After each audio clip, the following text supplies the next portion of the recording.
Thank you very much. Good evening and welcome to this September 11, 2023 meeting of the Garrett Park Town Council. I appreciate you all being there, and I will do my best to keep things moving from afar. Call this meeting to order, and we have in front of us the agenda for tonight. I have a couple of updates, couple things I'd like to add to it. And then if anyone else has any changes, that would be, we should entertain those, of course. The two items that I would like to add are adding updates for Historic Preservation Committee and the Archives Committee. So are those okay with you all? Just add that to the end with town updates. Yes. Yeah. Yes. Wonderful. Okay. Any other changes to the agenda, or can we approve as amended? Okay, sounds good. Yeah. All right. All those in favor? Aye. Thank you very much. Okay. Next, we have in front of us the minutes from the July 10th, 2023 Town Council meeting. Are there any additions or changes that we need to make prior to adopting that? All right, without hearing any, I will take that as good. Can I get a motion to approve the July 10th council minutes? I'll move. I'll second. Those in favor? Aye. Okay. Also in front of you are the August 10th special town council meeting minutes. Any changes to those? No. All right. Motion to approve that. Approved. Okay. Those in favor? Aye. Wonderful. We're clipping along here. Okay, the time is 7:32, and an opportunity for residents to make presentations. Do we have any residents either in person or on Zoom who wish to speak to the council, raise an issue that's not going to otherwise be covered tonight? Okay. The mic, please, so we can all hear you. You can also please give your address. Sure. My name is Ryan Fogarty, and I live at 10701 Kenwood Ave, the old one-room schoolhouse. And I'd like to talk to you today about an activity we put on last year called Roof Fest. So I worked with the Citizens Association and helped them put on Roof Fest last November 5th. And it was, by all accounts, a very successful event. We held it here at Town Hall. We had residents from across the neighborhood attend, and all the feedback I got was very positive. So we'd like to do that again, and we expect to probably expand a little bit. And so we want to move to Cambria Park.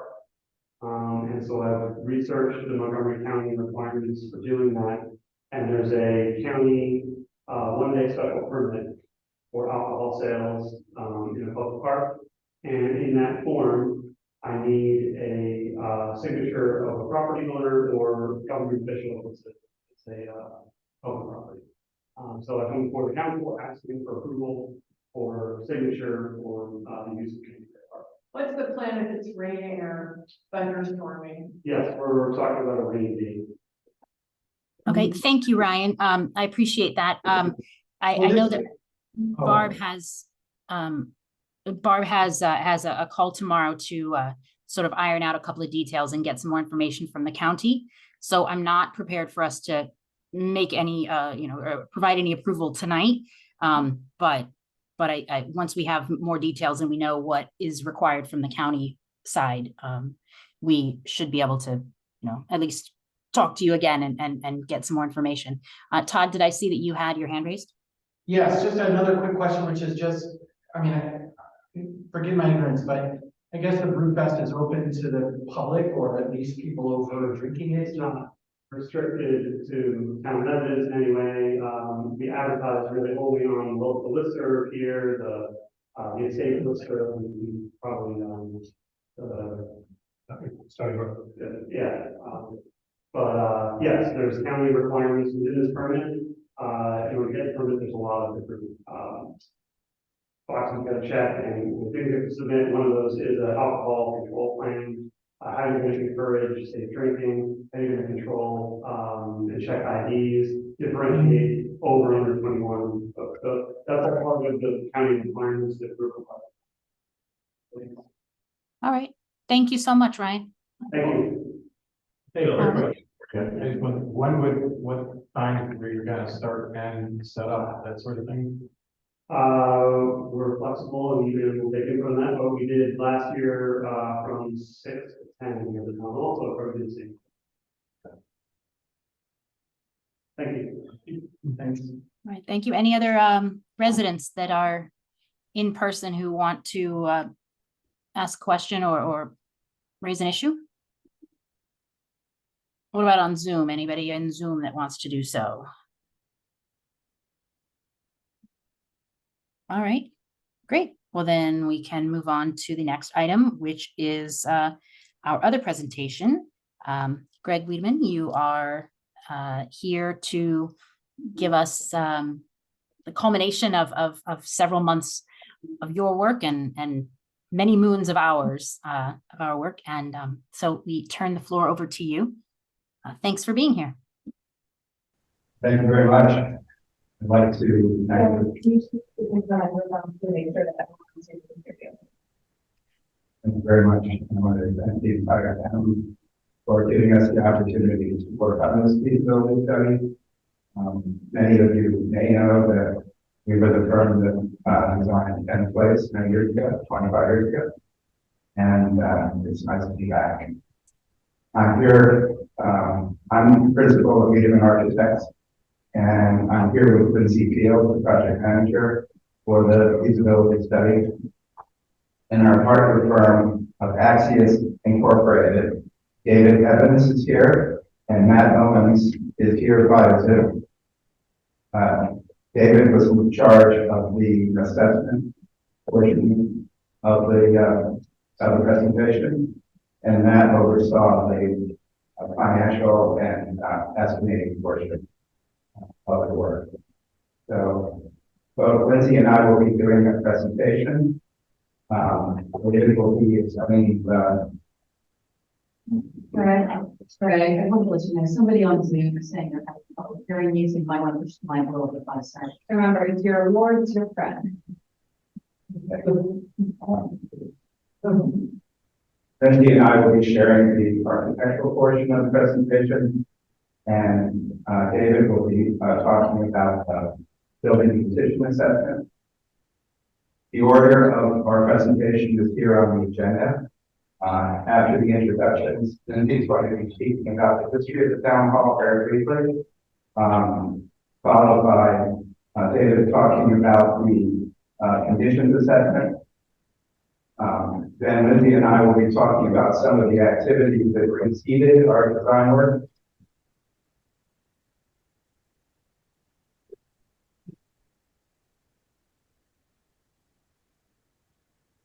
And then we'll go right into the three options that we developed. Matt Owens will be talking about the feasibility estimates, and then we'll be open to questions and answers following. I think for ease of getting through the material, there are about 100 pages, so we're going to try to do it quickly and hold the questions until toward the end, so you have all the information.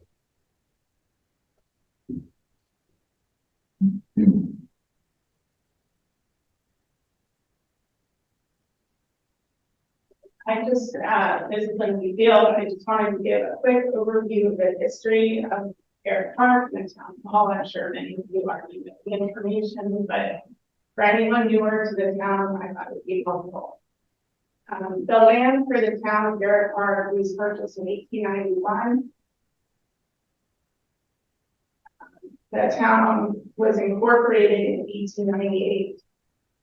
The Garrett Park Town Chapel was built in 1897, as part of the development for the town, design as an ideal suburb. The church was non-denominational at the beginning and then used by a few different churches over the years. The electricity was added in 1915 and the kitchen and the storage unit. The storage room were added in 1923 at the rear north corner of the.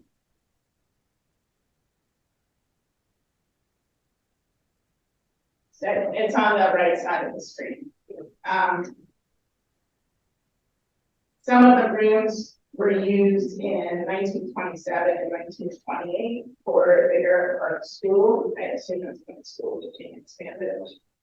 In 1953, the chapel was sold to the Seventh-day Adventist Church, at which time the heating was upgraded, 2 bathrooms were added to the adjacent bell tower.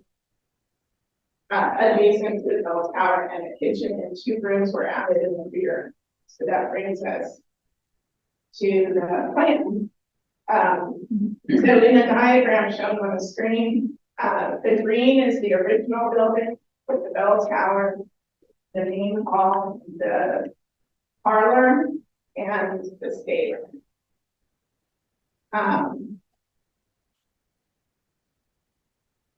The chapel was sold, there were additional houses built around the chapel in the 1950s, and the chapel was sold to the town of Garrett Park to function as the town hall in 1968.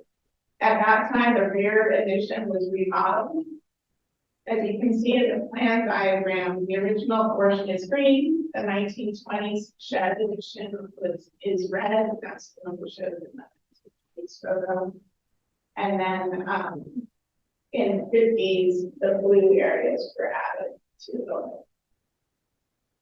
There was another renovation in 1999 where there was new wiring installed, and in 2014, 2015, a new roof was installed, HVAC was replaced, and a new fence along the perimeter. David Evans is going to be taking over to talk about the assessment report.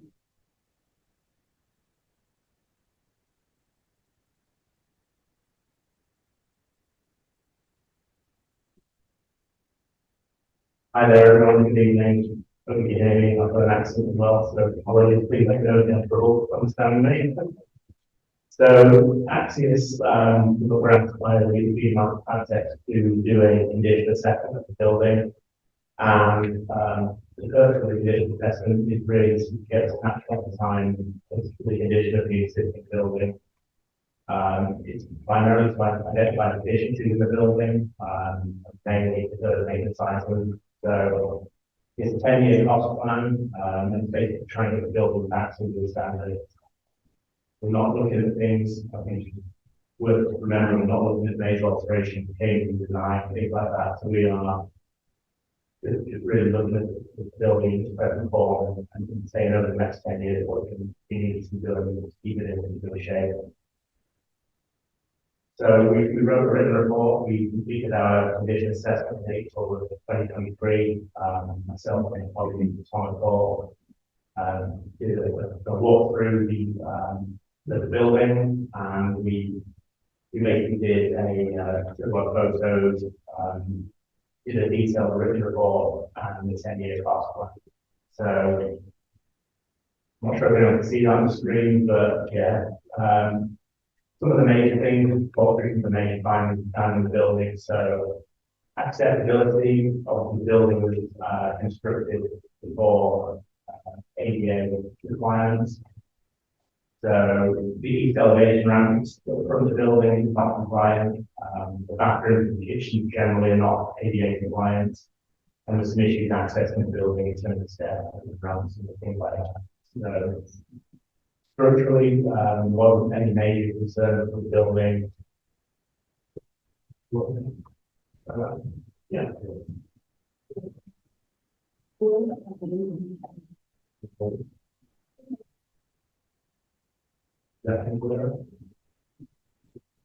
You're shouting me across the room. So structurally, no issues with the building we identify, no major concerns. The roof, I believe, was replaced in 20 years ago, so the machines were in pretty good shape. Underneath the building, the only structural thing is now obviously the crawl space is not insulated. HVAC don't work at high pressure rooms for them, which tend to sweat during hot, humid days, and obviously that's not habitable space committed. So if there's going to be any renovation to the building, obviously that's considered what we're doing down there. The roof at the back of the building, he's replacing. And The flat roof. yeah, flat roof, that would not replace something, the shingles of that, something we would look to stay in replacing. Externally on the back of the building, obviously there's quite a lot of issues with renovation required to windows, siding and things like that. Obviously with it being a historical building, we're not considering things like window replacement being a Home Depot off the shelf with $1 swap out of the place. But we are building these back up from the frame. Actually, as the cost estimate business, we have a team of cost estimators to help us with pricing recommendations in our report.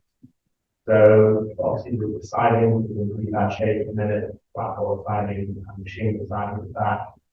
Given the age of buildings, like they paint, rates, like that as well, some of the costs, like sense on the exterior and renovating side of things. So HVAC, this is for the last few years, pretty good shape. It's suitable for its existing building existing use. Obviously, we are things like remodeling buildings, needs to be something to place there, incorporating outside air, things like that, which is a requirement for current code.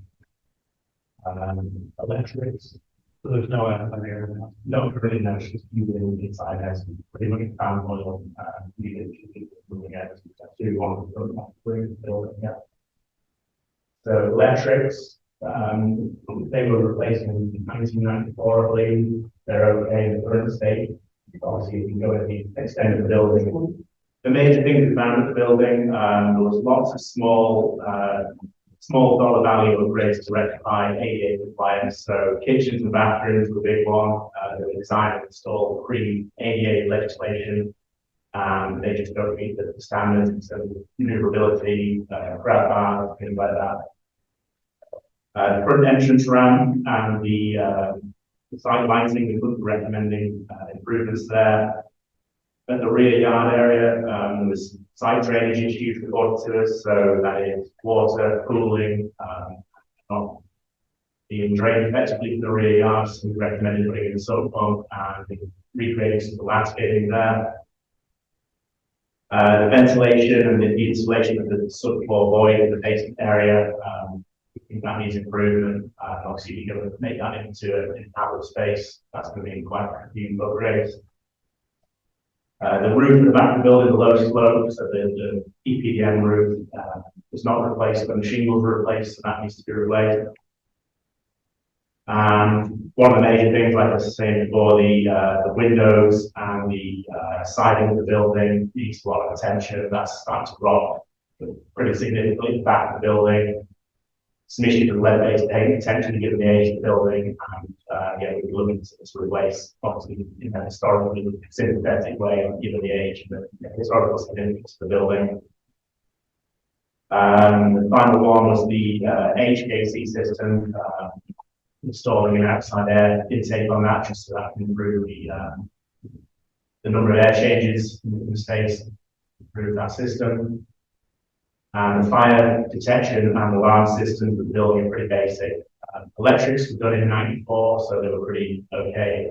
But if we're looking at adding circuits and extending the building either up or down, there might need to be some upgrades there.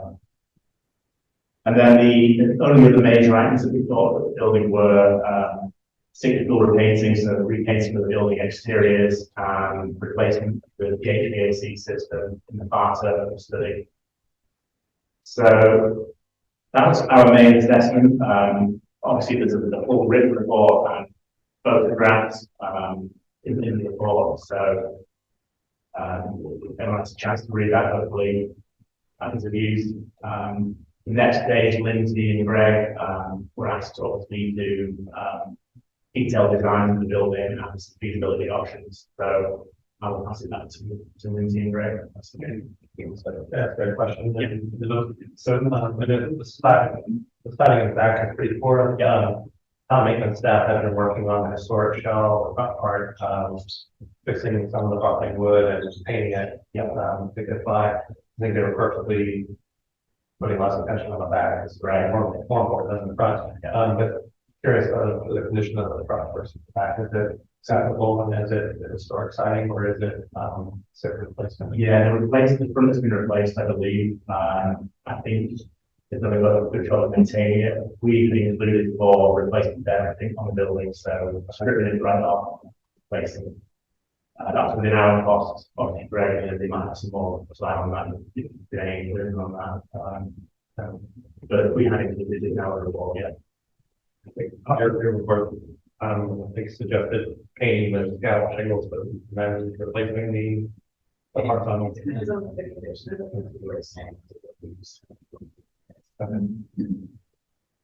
We aren't gonna get into more of them in the design discussion, so I'd like to just go through the pre-existing, should I move, or should I stay here? I think if you can move, we'll do that might be better. I'm just concerned about your continuing design. Just a reminder for the council, please make sure your mic is right under your mouth when you're talking, and please talk loudly. People are having fun hearing. That's correct. Steve, I'm going to play it out. Greg, do you want to move over? What do you? Okay, so as part of the pre-design process, we did a lot of existing building documentation. Barbara hired a land surveying company to come measure the property and the building and how it relates to the property. So Fred will get into more of the information on this drawing later in the presentation, but we wanted to show you how narrow the site is. It's 50 by 150. It's a long, narrow site. We, along with Barbara, hired a laser scanning company to document the existing building, and that was performed in April, and the drawings were given to us at the beginning of May. Wiedemann Architects also measured and recorded the historical detail of the building and analyzed the building for ADA performance. I measured a lot of the buildings, the doorways, the hardware, the windows. There's a lot of detail to pick up in this building. Wiedemann Architects met with the Garrett Park archivist to gather the historical images that we were using earlier in the presentation. And Axios and, as they said before, recorded a lot of the existing conditions for repairs, improvements, as well as a cursory review of the ADA conditions. So these are some images of the existing building as it is today, or at least in the spring. As you can see, a lot of the siding is in disrepair and needs to be repainted. There are a lot of other issues internally and externally that we'll get into a little bit later. So first, I'd like to talk about the ADA review that we did. Wiedemann Architects used the ADA checklist for the 2010 ADA code and used that as our guide to check off a number of things in the building. As you enter from the street, the sidewalks and the ramps need to be repaired and replaced. The sidewalks are crumbling, which is not safe for access. And the ADA requires a different slope for the two ramps that lead up to the building and then down to the side of the building as you go into the backyard. The exterior steps and stoops, the size and the treads, the landings, and the lack of railings on the side entry points do not conform with ADA standards. The sidewalks, as I said, are uneven. The kitchen sides and maneuverability for ADA access as well as the height of sinks, counters, and equipment do not meet ADA. Both of the bathrooms and the size and the maneuverability in the two bathrooms do not meet ADA. Accessible heights of the toilets, the sinks, the accessories, and the guardrails and the hardware for the doors to the bathrooms do not meet ADA. And there's a longer list in a spreadsheet that we did, which we will share. Barbara will share the presentation after the meeting so that people can review. But we went through this long 2-page checklist that has a lot of detail in it as to what the requirements are and how these the items in Garrett Park's Town Hall did not meet those items. So I'm going to pass it over to Greg, who's going to talk about the historic preservation. Before we began design work, what we wanted to find out was exactly how the Historic Preservation Commission staff would approach this project. We met with 2 members of the staff that would be assigned to this project, and they both agreed that the 1897 portion of the building, which is depicted here, is clearly the most historic and what they felt needed to be preserved. They did not feel that the 1920s lean-to addition, which you see on the right side of this slide, needed to be maintained. It has low ceilings, and there's a variety of problems with that section, but historically they didn't feel that it was an important element of the building to be preserved. They also felt, and so you can change this slide. They also felt that this front addition that was done in the 1950s is certainly part of the history of this building. They would not, for instance, insist that it be removed. They would, of course, like it to be restored to its original 1897 condition. And we have, in our design explorations, we've looked at options to keep it and options to remove it and make the building look more like it did in the 1890s. So as Lindsay had presented earlier, it's really the green portion of the building that the historic preservation staff felt was important to preserve. The red and blue portions could be removed, and they were not insistent that the front addition be removed as part of the project. So in addition to getting some guidance from the historic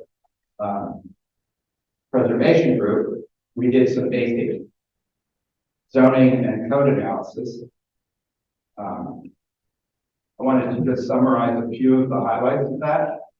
You can see on this drawing that there are some dotted lines that are red lines. Those, well, this property is zoned R90, an R90 zone that has a street frontage of over 50 feet, can have a smaller setback. Unfortunately, you are exactly 50 feet. So technically, it would be a 7-foot setback. And that's what you see here on these 2 horizontal lines. There's a 30-foot front yard setback and a 20-foot rear yard setback. There are other setbacks if you were to have an accessory structure, but the bottom line is that you can obviously see that a portion of this building is over the required setback. The rear addition is approximately at the setback. And the other thing to notice is that the southern side of the building is extremely close to the property line. That creates a fire hazard and has certain building code implications, which I'll speak about in a moment. And that, as you all know, Garrett Park has an overlay district. So And actually your local, zoning is more stringent in most respects than the county zoning. For instance, the side yard setbacks that I spoke about of being 7 feet or 10 feet. And the sum of the side and of both sides needs to be 20 feet. So that means that because the southern side is under 3 feet, let's call it 3 feet, it means the other side would be 17 feet, which is clearly in the middle of the foyer here. So more stringent. There's also a lot coverage requirement. The county establishes at 30% of the lot size. They also have a rule that if you build more than 50%, if you increase the floor area by more than 50% of the existing building, a new standard arises. It's just to minimize McMansions, and it reduces the lot coverage from the 30 to 27%. Just so you know, the existing lot coverage is 24%. So we're not proposing anything in our designs that would exceed that. However, the Garrett Park zoning ordinance has a maximum of 18% of the lot area. So again, it's not in conformance with side yard setbacks, lot coverage, and unfortunately, the lot is not more than 50 feet wide. So the next thing to think about is the zoning classification of the building. It's considered an A3, it's an assembly occupancy, which is community halls. It sort of falls into the same category as many churches this was originally. It's also considered 5B construction. That means it doesn't have any sprinklers. It doesn't, it has exterior walls that are made out of wood, so it's highly flammable. And what that means is that the size of the building that is permitted to be built with that construction type is limited. You can't build a very large building with that construction type. You can build a one-story building up to 600 square feet without sprinklers. If you add sprinklers, that increases to 18,000. So it's not a problem here with the scale of the building and what we want to add. I know you requested sprinklers, and sprinklers are part of the proposal, but you should realize that in an A3 occupancy, sprinklers are only required if the fire area exceeds 12,000 square feet. You're nowhere near there. The occupant load is more than 300 people. You're under that. Or if there is a lower level that is used as an assembly use. I'll repeat that. If there's a lower level that is being used for public use and assembly use. The only additional thing concerning sprinklers is that condition along the south side of the existing building where the setback is less than 5 feet. When the setback is less than 5 feet, it either needs to be a 1 hour rated wall and there are limited number of openings. But again, if you sprinkler the building, that will add the protection to that condition. It's also possible to have that grandfather because of it being a historic building that was built. I think we failed to mention that when this building was built, it was part of a larger parcel and has been subdivided over the years, and that's why that condition exists. There was some consideration for the number of exits, whether basements needed to be accessible. So let me just touch on a few of those. You're allowed to have one exit if you're 75 feet to the door in a basement. Basements are not required to be accessible if they do not have any public use. And if they're less than 3,000 square feet or have 1,500 square feet of storage plus mechanical. Spaces can have one exit.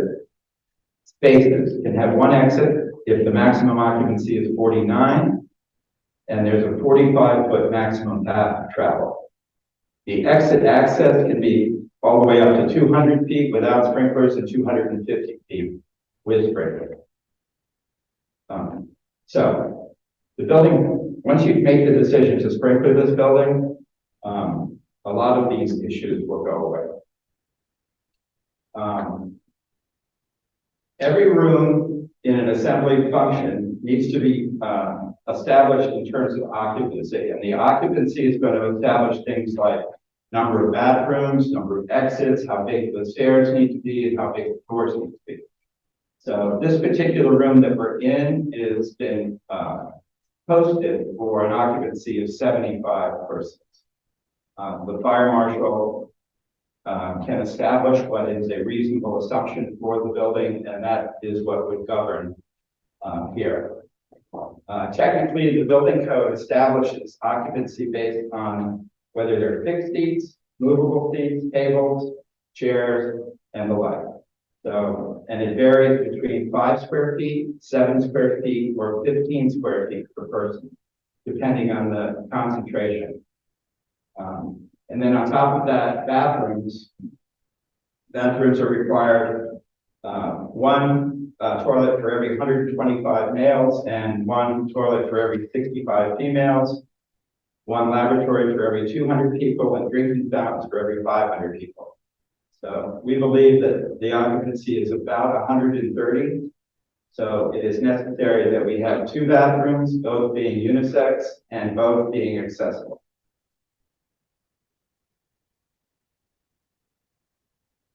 Now, I also wanted to clarify a distinction between warming kitchen and commercial kitchen, because that was one of the things that was part of this feasibility study. A warming kitchen is exactly as the word seems to suggest. It's often the type of kitchen that's in a church. You have something that goes a little bit beyond a warming kitchen because you have a stove and a fire suppression system. Those are characteristics of a commercial kitchen. The first thing you need to know is that the maximum size of the kitchen is 5% of the gross floor area of the building. So you can build a kitchen here that's about 120 square feet, which is pretty much the size of your present kitchen, a little bit bigger. So that's one limitation. Is that a commercial kitchen or a warming kitchen or both? Either. Okay.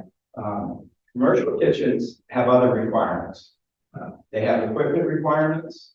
They have licensing requirements. They have life safety requirements. And the basic notion is that a warming kitchen, you would hire an outside vendor. You would have the ability to warm things. There would be no stove. And a commercial kitchen, you have to have a 3-compartment sink, a hand sink. You have to have a fire suppression system. You have to have all stainless steel countertops. You need on-site special plumbing. You need to have all sorts of safety aspects of it, and you need to have it inspected regularly. So we have designed a commercial kitchen into one of the options, and we priced it to give you a comparison as you requested. So this happens to be a commercial kitchen in one of the designs. You can see on the right side a 3-compartment sink, a hand sink, and you can see the turning radius and the Ansel system that is the fire suppression system. The specialized fire suppression system that adds to the cost of a commercial kitchen. Okay. All right. I just wanted to give you that background to field some questions that might come up. So now I'm going to go on to the three design options that we're going to present. I like to think of them as modest in the middle and more ambitious. Small, medium, and large. Number one, which you can see in the lower right-hand corner, is the small version. Number three will be the largest version, and the cost of each increases proportionally. And some of the things that Lindsay and I were looking at was, and as part of your RFP, the desire to have an entrance that would allow the possibility of simultaneous rental of the front of the building and the back of the building. So all of the designs actually develop a entrance on the north side, right there. And we wanted to incorporate, again, 2 ADA bathrooms. We needed either a warming kitchen or a commercial kitchen. And we wanted to create a assembly room. We felt that if that assembly room could have direct access from that north entrance, as well as a relationship to the rear yard, that would be optimal. So in this particular design, we're essentially building over the footprint. We're trying to do things that, when I say footprint, I don't believe that retaining the foundation under the existing building is worthwhile. However, we for clarification, that Rear. the rear building. yes, the rear building. Yes, the portion that is in red is new construction. The portion that is gray is existing historic construction. So what we're proposing in all three options is to remove the 1920s addition and In the rear, in the rear right, with the flat roof. with the flat roof and the sloping portion, which was built in the 20s, which is right there. And so from the piano room or the foyer, however you want to refer to this room to my left, from there back would be removed. And the condition of the foundation in that area is not stellar. We would not recommend keeping it. But we did try in this instance to keep the kitchen in its present location. We kept the bathrooms. We converted the front 2 bathrooms into 1 accessible bathroom. And we built a second bathroom that's also accessible near the north entrance. So this attempts to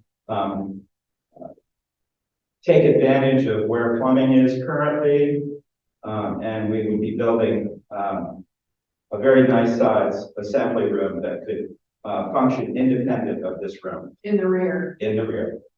So that's right, and it would open out to the rear yard. Okay, so we'll show you some images of what that might look like. In this particular instance, we are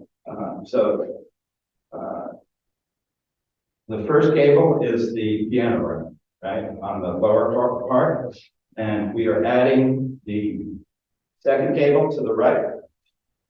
In this particular instance, we have ramp access to that north entrance.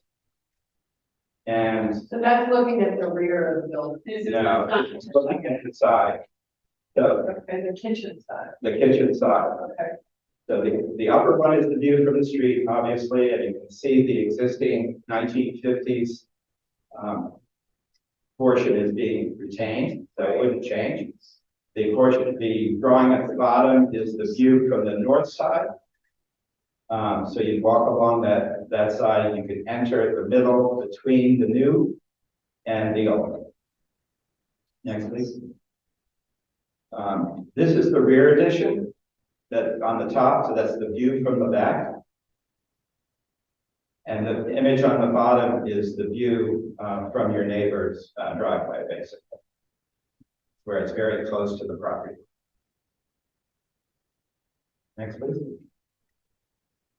So, as David mentioned, these buildings require a separate outside air unit. So we have an outside air unit that just brings in outside air and conditions it.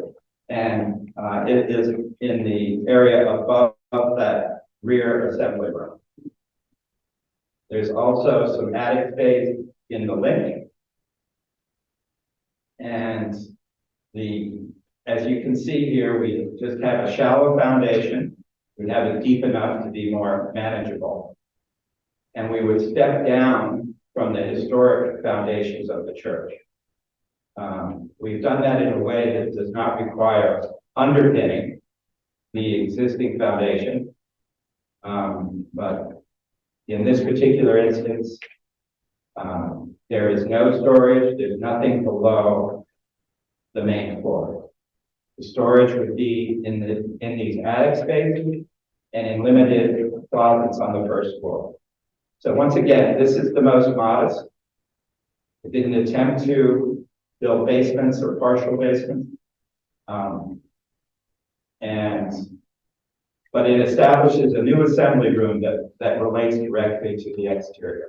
And do the attic spaces in that design accommodate the HVAC and the equipment that we would need? In this particular instance, the option one, it would need to be both storage and mechanical space.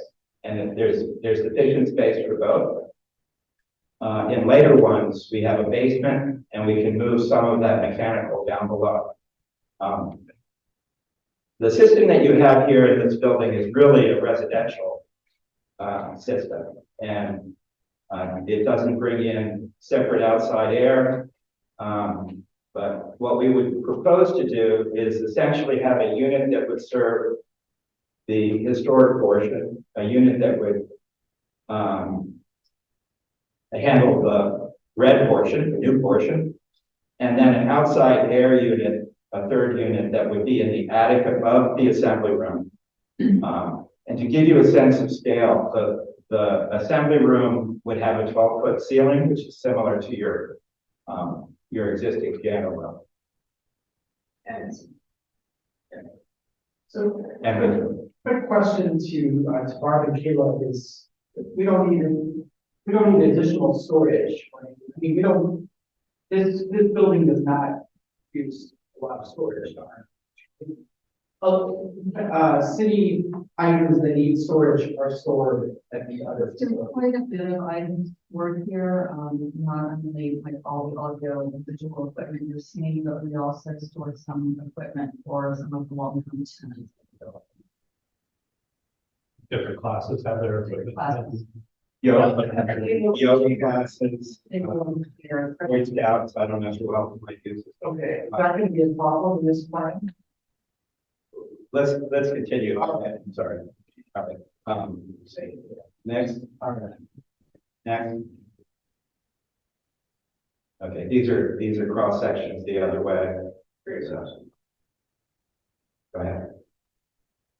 All right. The next one is a variant on the first one, and it builds a partial basement under the majority of the new addition in the back. Okay. So this one again, it keeps the plumbing in the front where it is, but we're converting the 2 bathrooms into a single bathroom. And instead, in the back, we've moved the bathroom inboard, which allows a more generous entry that could be glazed.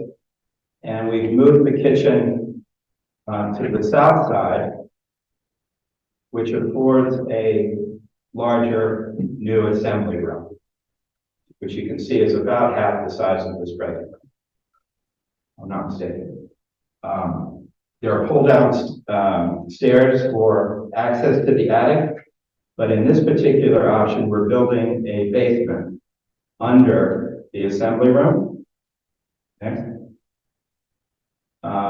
It's going to be mechanical, the sprinkler equipment, storage, and it will be all accessed from an exterior stair. Bear in mind, this means that that's purely storage and mechanical. It's technically a tenant. The general public should not need to go down there, even for storage. So the portion on the left, how many square feet is that again? 490 square feet inside. Okay, so 490 square feet of storage and mechanical in this design. The portion that's irregular between the historic portion in gray and that rectangle is crawl space. So if you'd have access to it, it would be properly conditioned and insulated. Now, in all of these, what we're recommending on the historic portion, you've sealed off the vents that are originally ventilating this crawl space. It's our recommendation because of I know you have heaters in there and done a few things to mediate the problem, but we would recommend that you condition the crawl space, that you seal the perimeter and properly insulate it, but we are not excavating under the historic building in this instance. Okay, next. So this is what that looks like. You can see the addition is being pulled further into the rear yard. Just like they're actually pretty close to the same footprint. Yeah. But it's a more phased link between the two. And now you can move the mechanical to the basement and you can have more storage in the attic. This option also has the Yes, we've added an arbor. We thought that for weddings or other events, it would be nice to have something that we were imagining it not having a roof, but just being an arbor that would focus toward the rear of the property where it abuts the school property. So you can see it here. So looking out of the assembly room, you might see it there, and you could have a few steps down from the assembly room, which could be used for informal concerts or groups or whatever. So in all these instances, we are doing a new ramp at the front, as you can see, and have developed an alternative path to the side. So that's what it looks like in the front and on the north side. And here, so there is a small roof over the large openings that lead from the assembly room, and that was the case with the first option as well. We would use aluminum clad windows and cement siding, but we would and a slightly different exposure for the addition. But obviously, we're trying to make it sympathetic with the original, as well as sufficient contrast. Okay, so this shows the full basement. Could be 8 feet, 9 feet, whatever. I think we drew it as 8 feet. And that's the assembly hall and the storage above. There would be a pull-down stair for that access, and since there would still need to be the outside air unit up there. We're using the circular vents for intake and exhaust. All right. Now, the third option takes a different position, which is we'll remove the front addition and restore the building, the historic building, to its original character. We're adding the window that was removed in the piano room. We're adding a window in the foyer and returning it to its historic character in the front. I neglected to say that we are proposing a removable ramp to address the ADA access to the stage, and we're suggesting one possible location for the piano would be on the stage. In this instance, we're pulling the addition back further. I misspoke. The second one really is about the same scale as the first. In this case, we're pulling it back, and that affords 2 bathrooms, ADA compliant. In this case, there's a commercial kitchen. It could be a warming kitchen, and that has direct access to serve into the new assembly room. The new assembly room is the largest by virtue of making room for the kitchen in the link. And there is a pull-down stair for access to the attic. and an exterior only stair to the basement. Okay, next. So this has a larger link in the middle. We were imagining, actually, Lindsay, if you could go back, we show that entry hallway on the first floor. We were imagining there could be community boards or whatever along that entrance area. So each of the entrances has a modest standing seam roof, and we would be adding that to the front entrance as well. And again, this has the outdoor access to the basement. So this is what it would look like. In this case, we're showing an arbor that is part of the rear, right off the assembly. Next.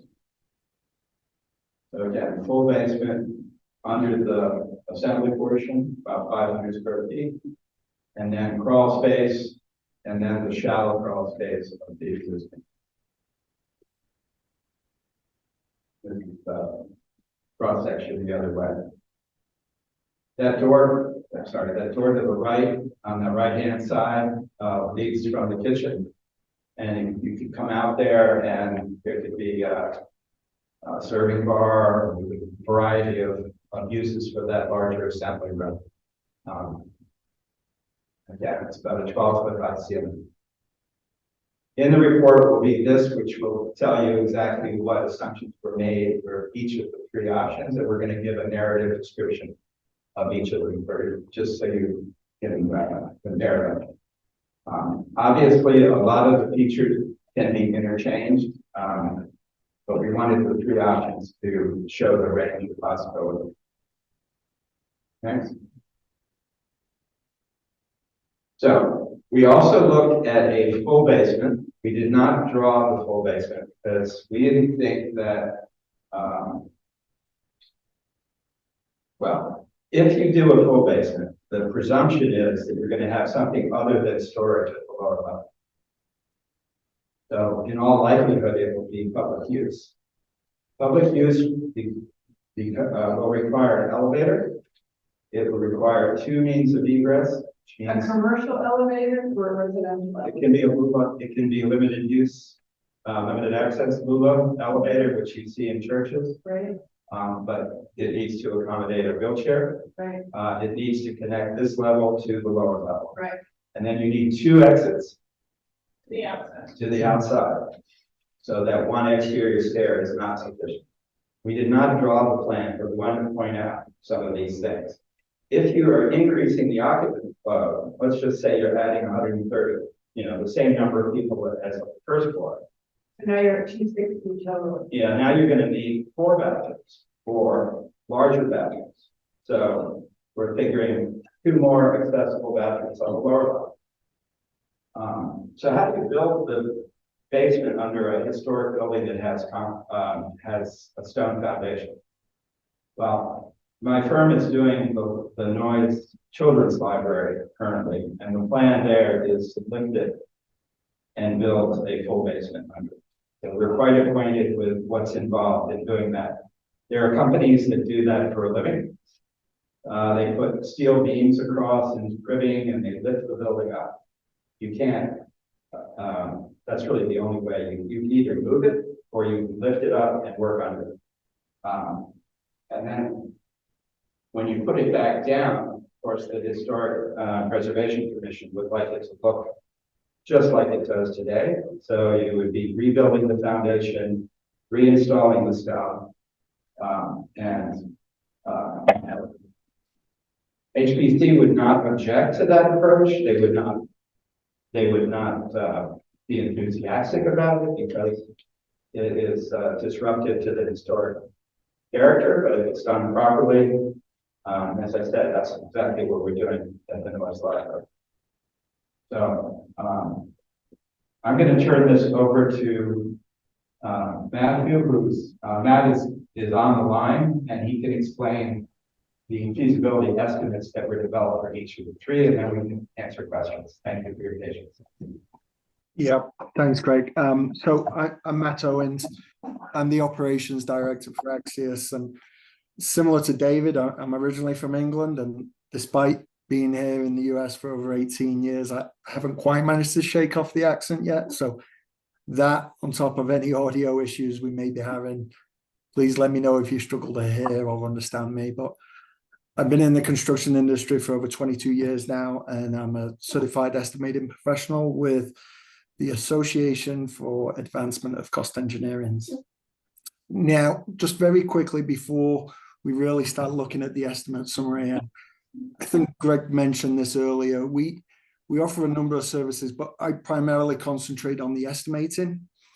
Now, the estimating that we produce is really an independent kind of third-party review of the project. And I feel it's really important to note that, we aren't here to gain anything financially should this project get approved. We're simply trying to give you an indication on really what we believe would be fair and reasonable pricing that you could expect to receive in bids from general contractors, should any of these options be approved.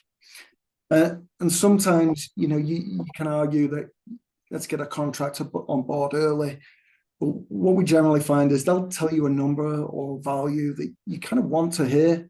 The project gets approved, and then that number generally increases all the time. And we're not here to do that. We want to give you a review of the estimated construction costs, really without giving any unrealistic values. Now, we work with numerous other local governments, federal government agencies, developers, and we even work for some general contractors as well. And we produce estimates from very early concepts, kind of, that back of the napkin sketch, right through to construction level design documents. And quite often we reconcile with and negotiate with contractors on behalf of owners. And, our team deals with construction costs daily, and doing these feasibility estimates, it's really kind of our like a bread and butter. I just thought it was important to let you know that. It really gives you guys a quick overview of what we as the estimating team are about and what we're trying to achieve. So Lindsay, if you wouldn't mind clicking to the next slide, please. So what you can see here is this is a summary page, and what we're really trying to provide you with is an overlook of the three options compared against each other. Now, I know everybody's eyes have probably gone down to the bottom of the page where the total is. So as you would expect, option 1 is the cheapest option, with option 3 the most expensive. This summary page, we represented this in uniformat breakdown, which really looks at the costs from more of an elemental breakdown as opposed to, say, a trade breakdown, which a contractor would provide. And we believe that this kind of early stage in the design is probably the best option for clients. It gives you kind of a sense of really how much something is costing. And so, if I just look at it as an example on option 1, what this could really tell us is exterior enclosure is really driving the costs. So that's maybe a quick area for you to look at for any potential savings, as opposed to, say, a contractor's trade breakdown, which really could have exterior enclosure split amongst 3 or 4 different trades and can sometimes, get confusing. So each one of these elemental headers, for instance, A10 foundations, does have a breakdown associated with it.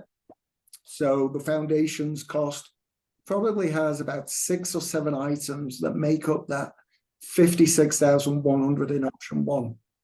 However, for the purposes of this meeting and trying not to get into too much detail, we've decided against kind of showing the breakdown here, but I do believe that you should all have a copy in your packets, or you will have one soon.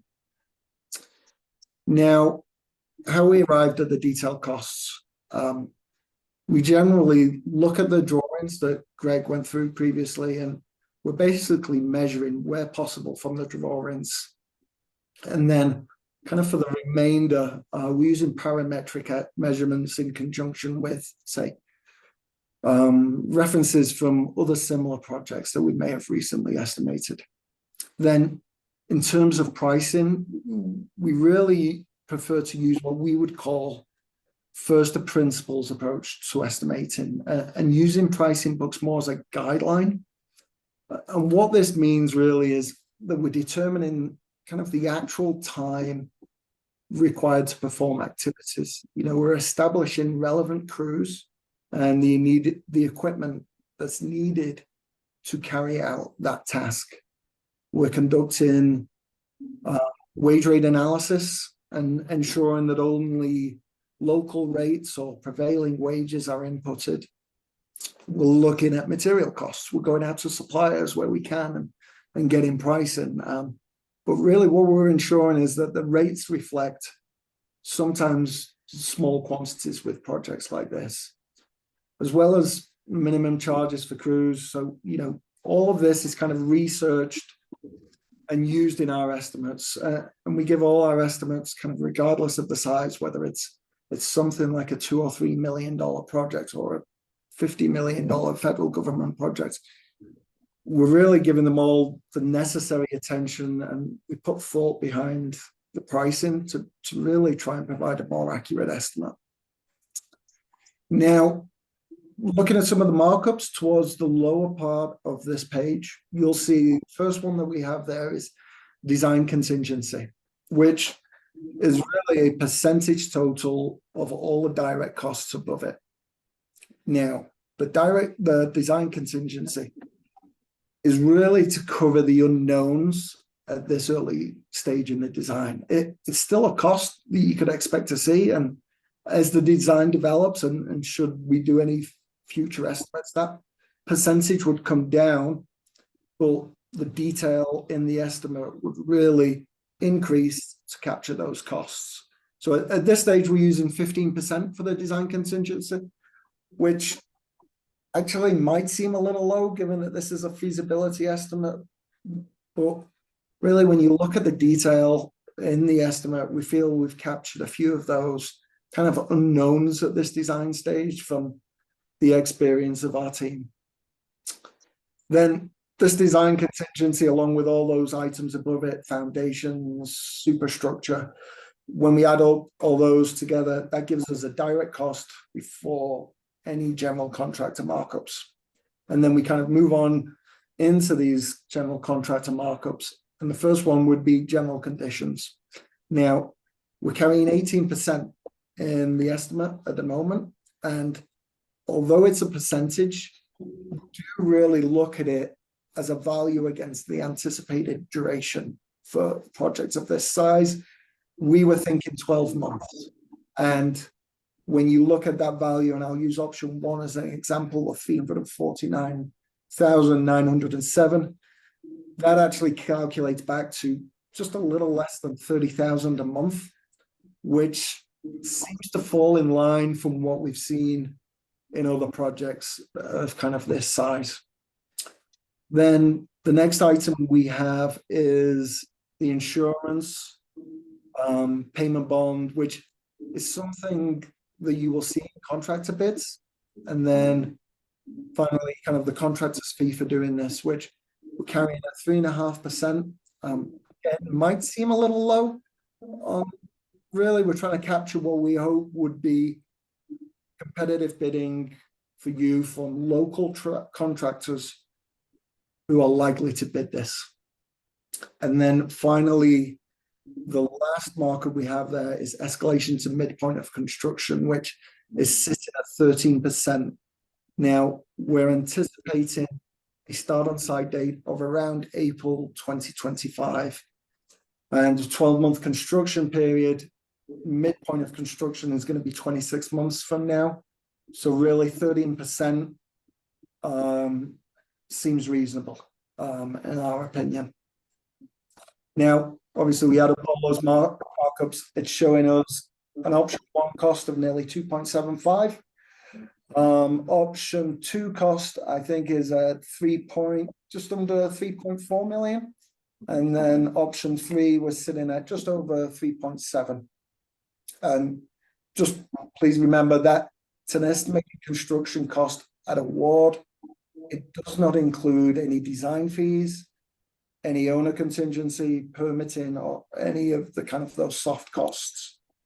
So this next page, this alternate summary, it's really just giving you an overview of the costs for the different alternates. And really what you would have to do is add all these costs on to each of the different options should any of these alternates be provided.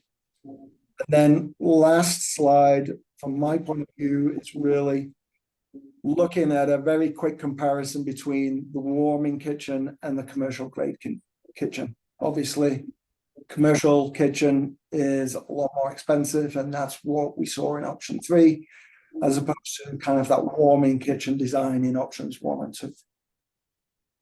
But really, that's kind of it from my estimating side of things. I know that was very quick. There is a full detailed breakdown to everything.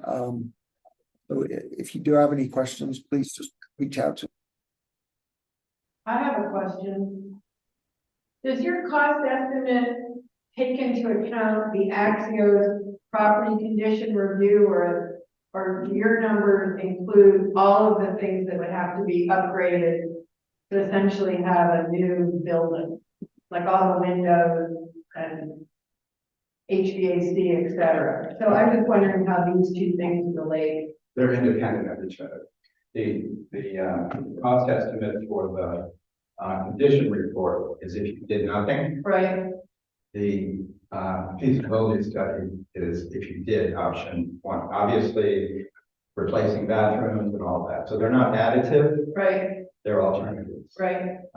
And But your 3 options would include all the upgrades that would have to be done. Okay, that's great. That's very helpful. Thank you. also, can we go back to the 4 options? Right? The 4 alternates. The 4 alternates. Yeah. You want to read them all? Sure, I can read them all. So alternate 1 is added for a full basement under the existing structure. So in addition to the price for the basement in options 1, 2, and 3, this is the additional amount that it would take to add under the existing structure. Which includes bathrooms, finishes, everything in the basement. Alternate 2 is. How much is that? I'm sorry, it's just over $1 million to add the full basement option. So there's an additive number. In addition to. So it's added to everything else. Correct. And then alternate 2 is adding geothermal to the project. It's 140,000 approximately. Option 3 is adding solar PV panels on the new south and west facing roofs only. That's what HPC recommended. Only on the new additions and the areas away from the front building. So that is around $292,000. Did you take into account the 30% that's in the new bill? For tax credits? Yeah, no. We have time. Okay. Tax credits, we can't get a tax credit. We can't use them. We don't pay tax. Okay. Yep.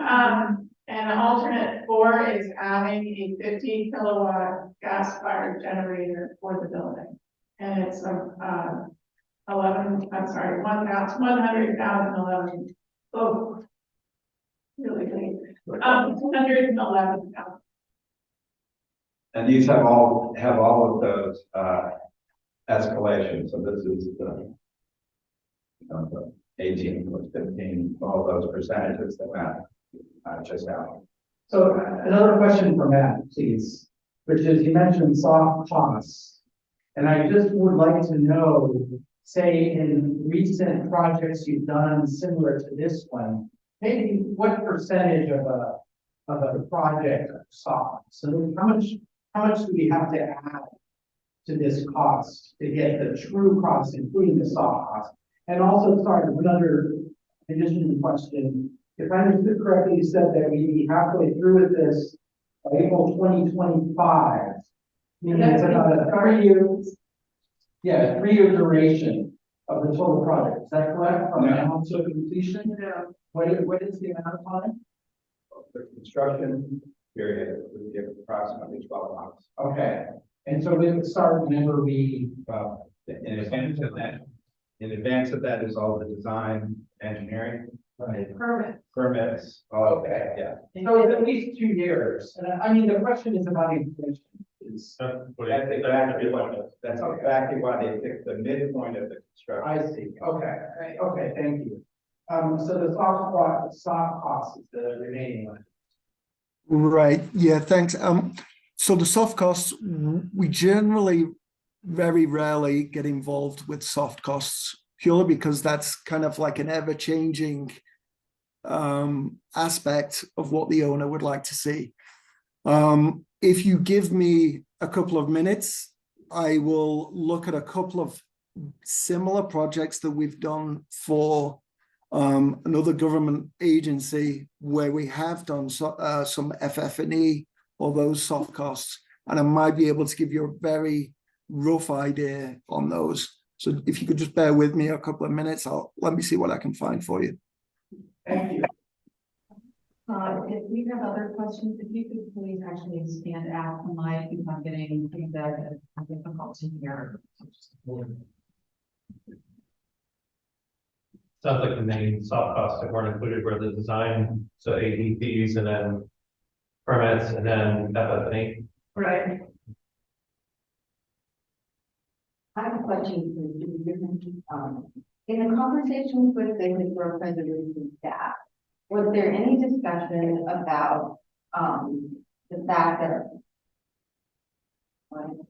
about any concern about our new addition of securing the gable on the back that the window that's currently visible if you step back far enough behind the little addition, flat addition? You drew it in there, right? Actually, Actually, it will be exposed. But the drawing shows that it's here though, that's the back elevation, the roof of the new addition, we completely experience that triangular gable that's currently visible in the back of the building. Right. That's from the original Well, structure. yes. Well, as you can see from the lower drawing, I recognize what you're saying about the view from the backyard. But what you currently have is a low roof. I'm not sure. Flat roof. We have flat roof. We have less than 8-foot ceiling. So I think it's inevitable that you won't see that from the rear yard, whatever you build. But we consciously wanted to leave it exposed from the southern exposure. So if you step to the side yard next to the neighbors, you'd still be able to see the ground. It's not being covered over. It's there, it's just not visible from the rear yard. If you kept it visible from the rear yard, you would have to maintain a flat roof and a pitch that you have. Understand, but it's not really a side yard. You have neighbors' yards, yeah, I mean, right now the rear rooms are between 7.4 and 7.8. They're very low, and if you got sprinklers and other things, you're gonna. They don't think. Yeah. But I think what Charlie's asking, and it's a good question, is what is the historic preservation people concerned about changing that view of that view, right? That From the rear, right? No, they did not raise that issue. Yeah, almost always concentrate on the front and prefer to not cover up or lose historic values to go and bring back. Really to see that from the backyard, you didn't do a much shorter addition, much lower roof like Greg's saying. We have preliminary discussions. So they've seen the option. They've seen option 1, 2, and 3, and we talked with HBC staff, but it has not gotten to really one where. Yeah, they were enthusiastic about all 3 options that were presented. including the lower level 130 people that whole piece? Because that seems a little. As I said, they would not object, but they were not enthusiastic. Right. I mean, we never said we wanted to do another full addition on the lower level, I don't think. I think it was in our, look at it. Oh, it was? Okay. They didn't take it out. It wasn't clear to us what it would be used for, Right, so we took the position that it was for people. for people, Yeah. and it was gonna be assembly rooms, and it's gonna have an elevator, it's gonna have finishes. That's why it's $1 million. Right, You're doubling, right, the size of this building without, but it's all underground. right. When it was talked about years ago, it's kind of thought that you'd be able to see the structure. Making staff will be able to get at it and be able to have all mechanical systems. I think some of those have been shrinking in recent years, but mechanical systems not as big as it was even 8 years ago. Right. And it was also seen kind of like storage for staff to use, but once you start thinking about people that have that a little elevator or a big elevator, or all that kind of business, it's a windowless space, so probably hard to justify spending a lot of money for it. It was already there, it was great, but. I agree. I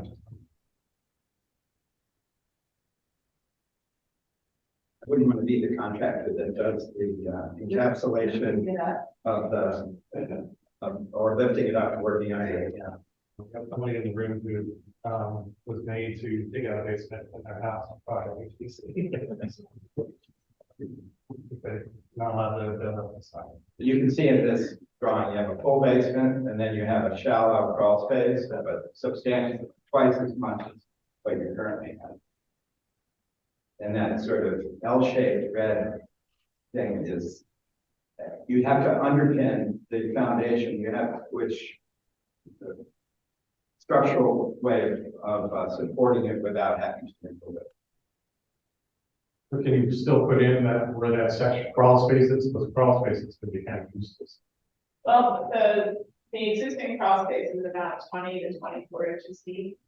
The newer crawl spaces will be 4'6", so you can actually get access to the plumbing and things without scurrying around the valley. Well, I'm thinking about the storage. Mainly. Definitely don't think that would be storage. I think you use the basement area. I'm wondering about expanding the basement area to include most or if not all of that space there. The problem that Greg was mentioning is that the further you get towards the old building, you're gonna have to start to underpin But underpin further down. how close can we get from the? In order to avoid it, you need to be as far back as you are, like a 2-to-1 ratio from the underside of the existing footing, if there's an existing footing there. This could be just. We're assuming there's Just, It may not be, they just have 7 to 10 stones. Then what do you show looks like putting underneath? that's what would be needed if you wanted a very substantial project. I think it would be less expensive to go to a more shallow project. Just wanted to illustrate what underpinning means. That red is, you imagine, they cut about 5 feet under the footing and hopefully it won't fall down. Then they skip 10 feet and build another one. Then they remove the 10 feet between the two and they build another one. It's like building a series of concrete blocks underneath the footing, and the hope is that the footing doesn't lie. If you went at 2-to-1, then that footings work, if that thing's work with deep, you only have to come out 8 feet, then yeah, I understand. So again, just, that could be excavated maybe 8 feet or so away. I mean, That isn't a straight line, there's, as you know, what's behind me is further projected, so. right. From probably half of that space, that's a good point, about half of that space could be full basement and more storage if you want it. I think it would make some sense to try to look at that. Yeah. I have a question from the chat too, and curious, I think was that in the RFP is include recommendations for acoustic treatments and Yes. or AV Yes. building. Yeah, all of them have a allowance for upgrade to the AV, acoustical treatment in this room. New lighting in the addition. LED lighting. LED lighting. We could come in and replace some of these here. That's a little bit. If I can, Matt, I just looked up the data and wanted to share that with the group. Yeah, so I just wanted to go back to those soft costs. I would say for a project like this, you want to really allow for, say, 25% of the budget needs to be soft costs as well. So 25% in addition to these. 25% additional cost Yeah. for the sub. Okay. As an estimate. So, It's a number. So, hey guys, it's Joanna again. Because I can't really read the room super great, I don't want to stop the conversation, prematurely. I have a couple of questions. I think it's probably unlikely, just given the number of years we've been talking about this, thinking about this, that we'll say, hey, let's do option 1, or let's do option 2 without making any changes. I mean, I think it's pretty likely that we will do some mixing and matching. So, Greg and Lindsay, what would be your recommendation or request, or how should we approach that question of, what are the elements that we should look at in terms of figuring out that mix and match, or guiding that conversation to be most useful to you in developing sort of a Frankenstein design? Sure. Well, there is a matrix that we're providing that has an indication of what how various elements of the project are being handled in option 1 through 3. Mm-hmm. That can be a guidepost. In addition to that, there will be a verbal description of the 3 options that will identify some of their features. Really up to the town to decide what your priorities are. Clearly, you should decide if you need storage, don't need storage. What kinds of uses do you want this new assembly space to support? Do you want to have any sort of structure in the rear yard that might encourage certain activities? The arbor. The arbor, for instance, and Commercial kitchen. commercial kitchen Right. versus warming kitchen. And, Maybe the size of the assembly hall. Okay. I appreciate that. This is just sort of the kickoff of this entire process. So we're not making any decisions tonight. We wanted to just hear from you and be able to ask you questions while we have you. We'll surely be coming back to you in the near future after we talk amongst ourselves and also start to gather information from residents. I really want to thank you. All 3 of you did a fantastic job in making this understandable for us and easy to follow along. So I really, really appreciate it. Thank you. Thank you. Thank you. thanks, everyone. May I have one quick question to follow up with Mr. Reed's answer to you? In order to permit the kitchen, do we have to go with either a warming or a commercial, or could something in between get permitted for a public facility? Anything in between is a warming kitchen. Okay, it would still be a warming kitchen, but what the parameters or limitations for permitting food spacing? It's used. It's only for warming. It wouldn't have a stove. It couldn't have a stove. So, Or a Hansel hood.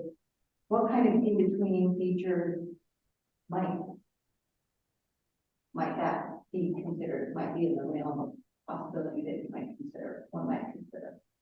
well, there's specialized equipment like warming ovens that are designed to, do more than warm a single platter or whatever. It takes multiple Okay, so. you know, things like that. The equipment largely, fundamentally, it's the use that's driving it, right? As soon as you have a commercial kitchen, you need all those features. And some of those, you can't build a half of a commercial kitchen and call it a warming kitchen, and I don't think so. But you Okay, can. yeah, I just want to understand that, Yeah. question to any questions. And also the size of the kitchen will be limited. Right. Okay, thank you. Thank you, Joanne. The size of the kitchen. You can have a really large room on Parks and Rec. It's largely the stove, oven, and oven, And the, but right, functions and washing and. Yeah, it's kind of bringing involved, so that take from scratch versus the more and you're bringing in that meetings out. I think it's be important to show the distinction. I think a lot of residents are gonna assume that we good to have a residential kitchen back there attached to this building. And there might be just something that we should or have to have the same versus the warming kitchen. Curious if you do talk about the differences between the two of those. what you have is some form of a hybrid, and what you have is not acceptable from a code point of view. So, again, I think it really comes down to, just as Stephen is saying, it's whether you're warming food that has been prepared elsewhere, or whether you're preparing food. The county does not want you to be preparing food in anything other than a commercial kitchen. Thank you. I've lived here a long time. Microphone. I'm sorry, is there, I don't, we've not set aside My name is time Bob for Reiner. residents. Yeah, I'm, We do. Bob, this is, we're not, this isn't, I recognize that you have a question. I'm afraid I'm, again, not reading the room great from Toronto, but, we're eager to hear what you all say, but this conversation was just for the council, to engage with the, architects. One question, Joanna, simple one. We have a stove in the kitchen now. I wonder how often it's been used. That's my question. Okay, thank you, Bob. That's, I'm sure there's somebody that could answer that at some other point. Anything else, from Greg and Lindsay and Matt? If not, then, thank you very much, and we will proceed with, we'll move on from with the rest of our agenda. All right, let's see, the time is 9:15. I'd like to move on to the town manager's report, please. Barb, you take it away. I'll start with the financial reports included in your agenda packets are the final financial report for year 2023. Also provided for the monthly reports for July and August. Third of the supplement on the final report for FY 2023. I did give you a preliminary report at your meeting in August. There are some minor changes without putting down the fiscal year at this point, so I was going to recap that quickly. That later July. Final revenues achieved the budget amount. The final figure on the revenue provided is $239,851. The primary reason for the variance in the budget is the income tax receipts. That accounts for approximately 58% of the reason on revenue received the budget. As we have talked about on many occasions, in the pandemic, created some variances earlier, according to the state. The state extended filing deadlines for individual and corporate tax filers. There was also a lack of enforcement. To put the in perspective, for FY 2019 to FY 2022, during that time period, the highest we ever saw in income taxes was $531,960. Our FY 2023 receipts total of $640,000. Some other reasons for revenues were under the budgeted amount, and these are much more minor factors, that the property tax revenue.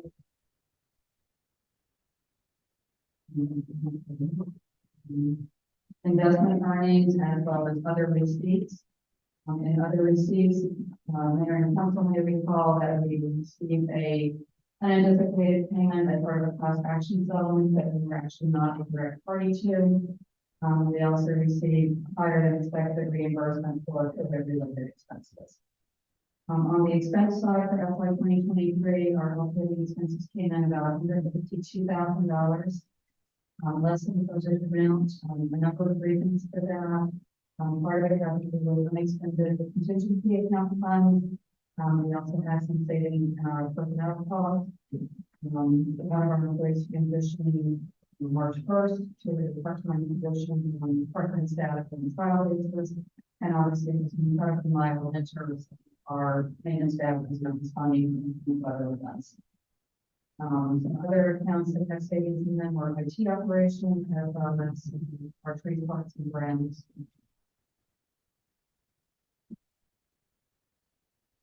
And also the pilot program for our household compost program, started in May 1st as opposed to the entire. I just want to also note that our reserve fund summary, you may have noticed, had two new additional line items. One was for highway user revenue, and one was for the Verizon capital peg monies. You may recall on the budget process, these are restricted funds. The amounts that were reserved at the end of fiscal year 2023 were because we did not have any eligible projects. This is something different that I recommended to you all. These funds have essentially been swept and should be reserved and should they are not expended on something that is not allowable by law or by the British agreement. In terms of the carryover into FY 2024, I had originally budget amount is $136,000. Obviously, the revenues coming in higher than expected, and then expenses coming in lower. We actually pretty much more revenue than we had expected. So that would mean that you all during your mid-year budget adjustment process. Really not much else in one other thing in for the July report, since that is the start of fiscal year 2024. You also see another line item in the reserve summary of $120,623. This is the anticipated but not yet received restricted revenues in FY 2024 for highway user revenue and Verizon capital peg monies. So we're essentially anticipating what will come in and sweeping that proactively. In the month of August, once again, it's so early in the fiscal year, so only really two items I wanted to call to your attention. One is we did receive the annual municipal tax duplication payment from Montgomery County. In Garrett Park's case, the only payment we receive is for road maintenance. The amount of the tax duplication payment was $98,083, and that is booked to revenue account 3.2. We also got an additional reimbursement for COVID-related expenses. They are still coming in.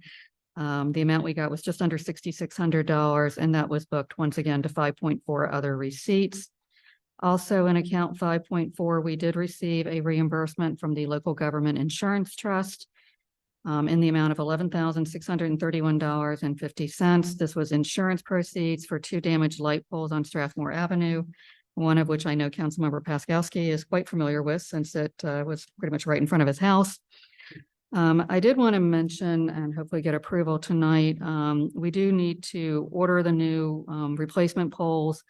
Legit, like most insurance companies, basically depreciates the value of the pole. So we received, as I mentioned, just $11,631.50. George Miller of our maintenance staff did get a quote from the company that we've ordered the poles from originally, and they still have them available. Fortunately, the replacement cost is $25,570. I would like, to the extent you all are comfortable, is to get your approval to go ahead and place those orders so we can get those replaced on Strathmore. Are those, would we just purchase 2 for those, or are there others that we can bundle this together and take advantage of? These are obviously, these are 2 poles. They're, this is based the cost of the pole and the installation cost. I have had some discussions with Mr. Miller about it was his recommendation actually that we consider possibly buying some additional poles to have on hand. I would suggest that might be something you actually want to schedule for a discussion at the future meeting, just given other projects that you're talking about.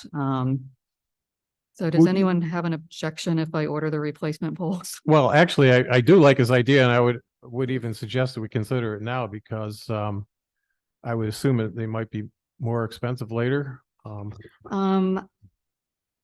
I actually have a quote that we were intending to bring forward for a fairly significant number of poles that is about in excess of $100,000 is the quote that Mr. Miller got. Given the discussion you just had about town hall, I would suggest you might want to bundle that item with some future financial discussions and that we sort of focus on these 2. I don't believe there's any immediate savings. But I do think ordering some poles and having them available, if you want to authorize more than 2. I believe that Mr. Miller did talk to the vendor, the supplier, and they are willing to actually hold them for us. Or do we have any idea how many poles we actually need? At this point on Strathmore, obviously the ones on Strathmore are different than the ones in other parts of the town. Right. The 2 are the ones that were basically taken out by bad drivers. And that's the 25 grand. That's the roughly $26,000. Or more, I'm just wondering how many and do we need them and do we know how I- many we need? Yeah, I think it's a question of whether or not you have a greater comfort level of just knowing that they're available. Should another, I hate to say it, but there have been a series of accidents along Strathmore that have taken out Yeah. poles. So I think it's probably an eventuality, So the unfortunately. poles that we'd be ordering can only be used on Strathmore. Right, those are the only ones that they match. Those poles hard to get, or do they go into scarcity? At this point, I don't have any sense that that we have a scarcity. I think it would just probably expedite things because there's not the lead time for ordering them. They would be in the warehouse of the supplier. So if you want us to order more than the 2 that we know are needed, I'm certainly happy to do that. As far as possible funding sources, we have had that utility line item in the capital budget that has a fairly significant amount of money sitting there. That's probably where I would suggest you book the cost, at least the actual cost of the pole itself, not the installation, because that's obviously more of an operational expense probably. But I'm happy to order as many poles as you feel comfortable giving me authority to order and have them on hand. I would suggest we order 2 additional. I mean, I assume it'll eventually even save the expediting fees. As long as we got a spot to store them that's safe. Yeah, the vendor had said that they would actually store them for us. It has been a vendor that we have used. They were the original supplier of the poles on Strathmore close to 20 years ago. And So was that 25,000, was that for 2 poles, or is that's each? that's for 2 poles and installation. Let me just. Oh, okay, so it would be double that if we got 2 additional. No, No. Yeah, here's basically the breakdown. So it's to furnish and install that they're the manufacturer's Hadco, decorative Hadco poles, furnish, install decorative LED lights, because that's what we have been transitioning to on Strathmore. And basically, there's one foundation that has broken bolts. So if you order 2 extra poles, because theoretically we don't have a broken foundation right now, it won't be basically double the cost. It'll be slightly less than that. Okay, but we're talking about a maximum of $50,000. And there's Yeah. 108 in that line item that you Right. mentioned, 28.1. Correct. What else have we used that line item for? What other? kinds of It has things is that? almost never been used. When I first joined the town staff, I inquired what this line item was for because Yeah. Mary had run some historical reports and I didn't see anything going out of it. I believe the original intention was to try to underground the poles that are in the Penn Place parking lot. that is My correct. understanding. Obviously that is a massive undertaking. So I think the town was sort of accumulating funds, hoping to do that one day. That is exactly what it was for. It was to try and accumulate funds against that, figuring that someday we'd want to redo that parking lot, maybe the traffic and stuff. And the first thing was get rid of those Yeah. poles. I will add, by the way, that the one that services the train station is rotting and is starting to fall over. And I reported that to Pepco quite a while ago. I don't remember the exact date. It was the date George Miller saw it. They clearly sent someone out because you'll see like a big orange X. There is another pole that has other equipment on it that does not have a Pepco number. I have heard, I don't know if this is the case, that may have been a temporary pole that was put up when Penn Place was under construction. I'm not sure if that's the case, but at this point, I've essentially played dumb and ignored the fact that the one pole does not have Pepco's number on it, and have essentially reported that they have a problem with 2 intersecting poles. okay, otherwise So- the other one's CSX. Yeah. So, so I guess the question is, members, do you want to just authorize, first of all, do you want to authorize the purchase of the 2 poles to replace what's needs to be replaced? Is one question, the yes or no, and then,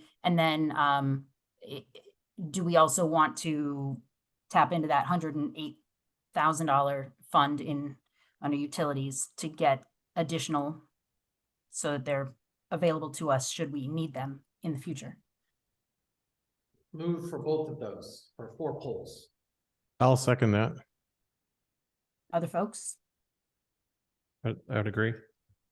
And is everyone comfortable with my using that capital line item? 28.1 Yes. utilities. I'm fine with that. Okay. Everybody? Yes. Okay. Yeah. Okay. Thank you, everybody. Oh, one quick question for you though. You said that Legit only gave us 11 grand for it. Yeah, basically what they had me, what they asked as part of the claims processing. So there was the one that happened, Stephen can correct me if I'm wrong, I believe it was around December when the car Yeah. pretty much went into your yard. The other one was 27. older than that.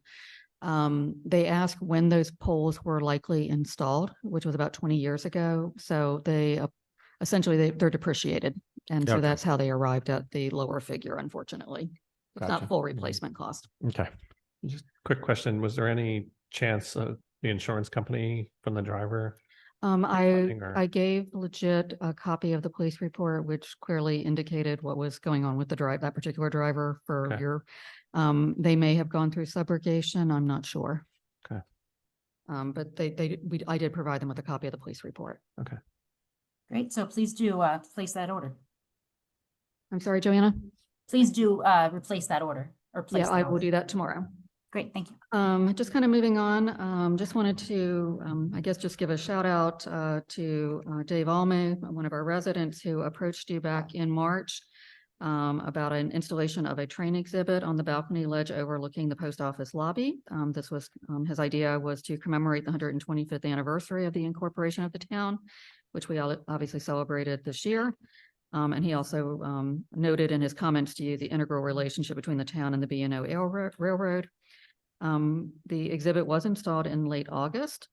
And basically, I just wanted to publicly thank Mr. Alme for coming up with the idea, as well as for donating his time throughout the project. He was also assisted during the installation by 2 other residents, Tony Altar and Bob Gifford, who were right by his side that Sunday, helping him get everything installed. Town office renovation project is moving well. It may not seem like it, but it is. We have reviewed all the Kayla and I reviewed all the furnishing selections recommended by Lumber and Light, and we found most of those to be satisfactory. There were a few items that we asked them to come up with some new options for us.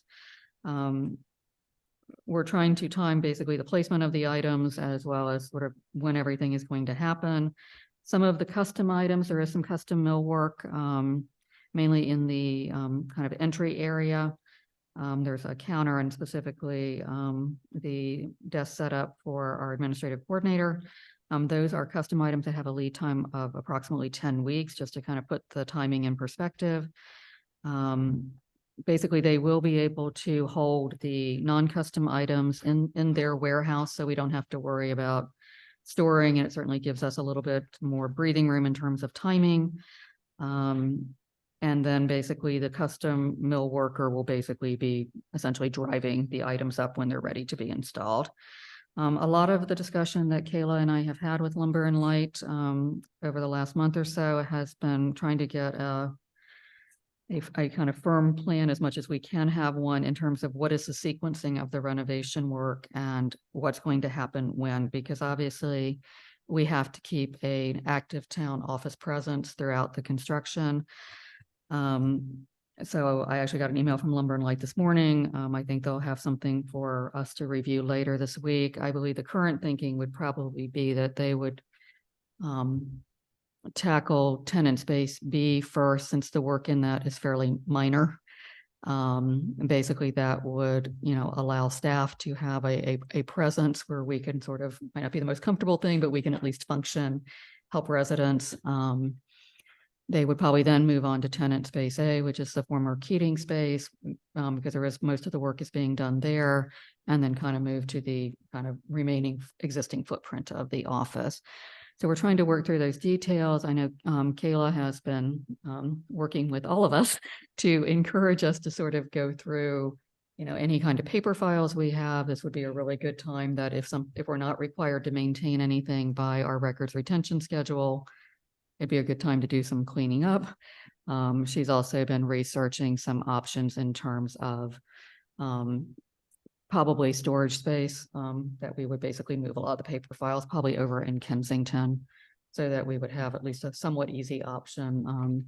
I think most of the records that I know Kayla and I rely on are actually the electronic files, so we will be able to access anyway those in any event. But if there are any paper files, just trying to prioritize those and making sure we keep those handy.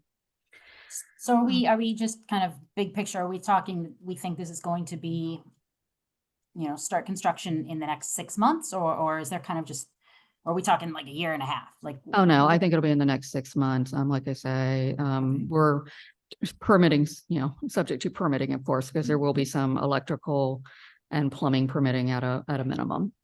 So I should have a much better idea, as I said, when I hear back from Lumber and Light later this week.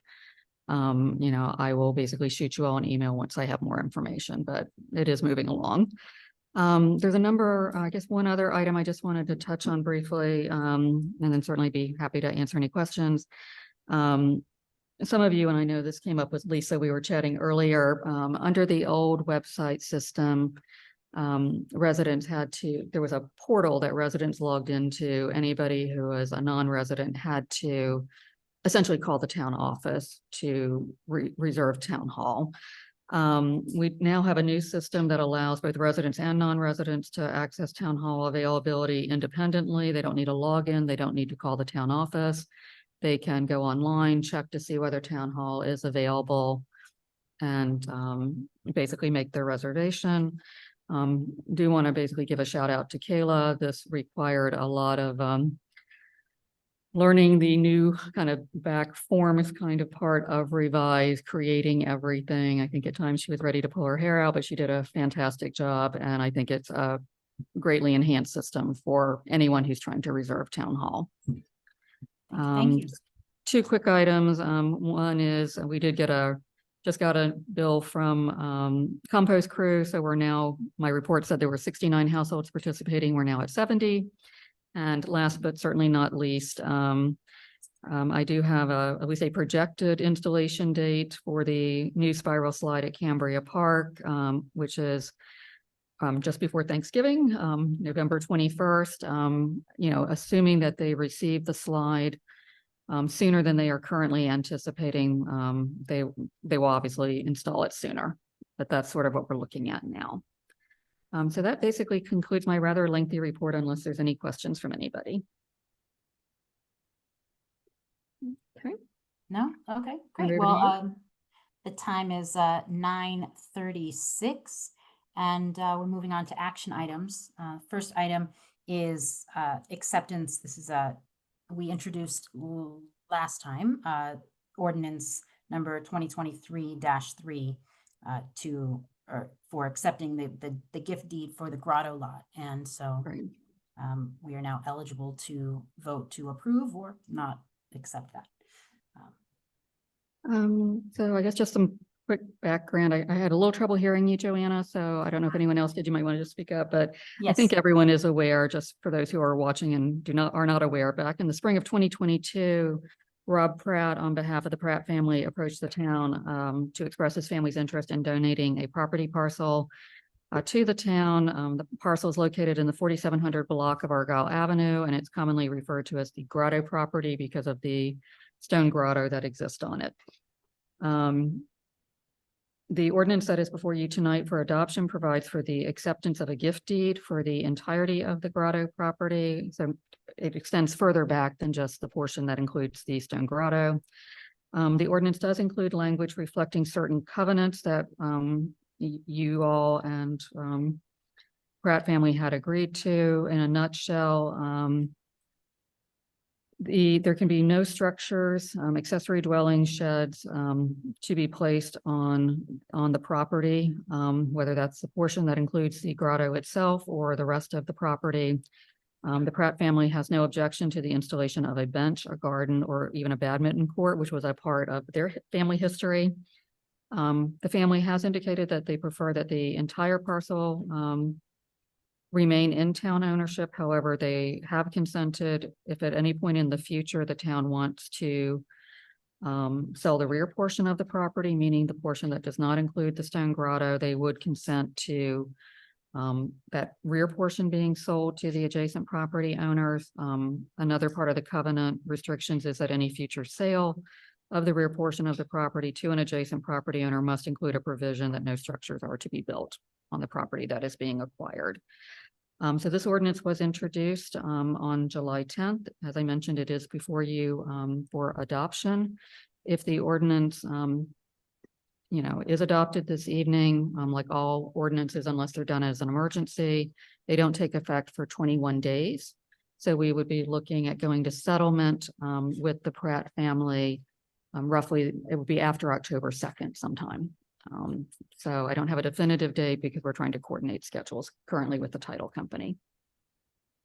Are there any questions, council members, any concerns about this, or should we just move on to getting a motion to adopt? Let's move on to adopt. Yeah, I'd like to make a motion to adopt this. Happy to see it coming through myself, having talked with Dick Pratt about it for about 4 years now. So I start a motion to approve this. To adopt. To adopt ordinance Adopt. number. 2023-3. All right. Move to approve. Thanks, Steve. Second, please. Second. Lots of seconds. All those in favor? Aye. Any opposed? I couldn't tell. Great. The motion carries, or the ordinance is approved. The next item on the agenda, Town Manager Matthews, is ordinance number 2023-4. This was also introduced in the July meeting, and this relates to small wireless telecommunications facilities. Thanks, Joanna. So as Joanna mentioned, this ordinance pertains to wireless telecommunication facilities in the public right of way. If adopted, this ordinance would amend Chapter 12 of the Town Code. I did want to call to your attention that the packet that went out to you on Friday unfortunately did not include the attachments, so those are at your place this evening. Just in the interest of time, I'll just kind of give you a kind of a brief overview. The key provisions of this ordinance, if adopted, would reduce the allowable equipment box size from 28 to 12 feet. This is less than what the FCC order allows, but conforms to the county standards. The county has gotten some pushback on this, but basically, according to the county, they have been finding ways to comply. It would change the setback between facilities owned by the same operator from 1,000 to 500 feet. This was recommended by Tim Lay, who has served as communication counsel to another jurisdictions. It would require companies to provide a 2-year deployment plan so the town can better assess what's coming down the road. It would disallow the pruning of trees except as minimally reasonably necessary. It would require any replaced poles to be removed within 180 days. It would require noise abatement for the cooling fans associated with the equipment. It would require companies to provide an annual certification concerning whether the facilities are still in use. And it would also add a provision for variance request. Accompanying this ordinance is a right-of-way access agreement. This is something that is allowed by the FCC order, and it's not something that has been drafted previously for the town. The proposed right-of-way access agreement that you all talked about at your meeting in July, as I indicated at that time, is based on a City of Gaithersburg agreement and was reviewed by Mr. Lay, the Telecommunications Council that many people have used. The right-of-way access agreement addresses things such as insurance, indemnity, repair of damage, inspections, removal of unneeded equipment.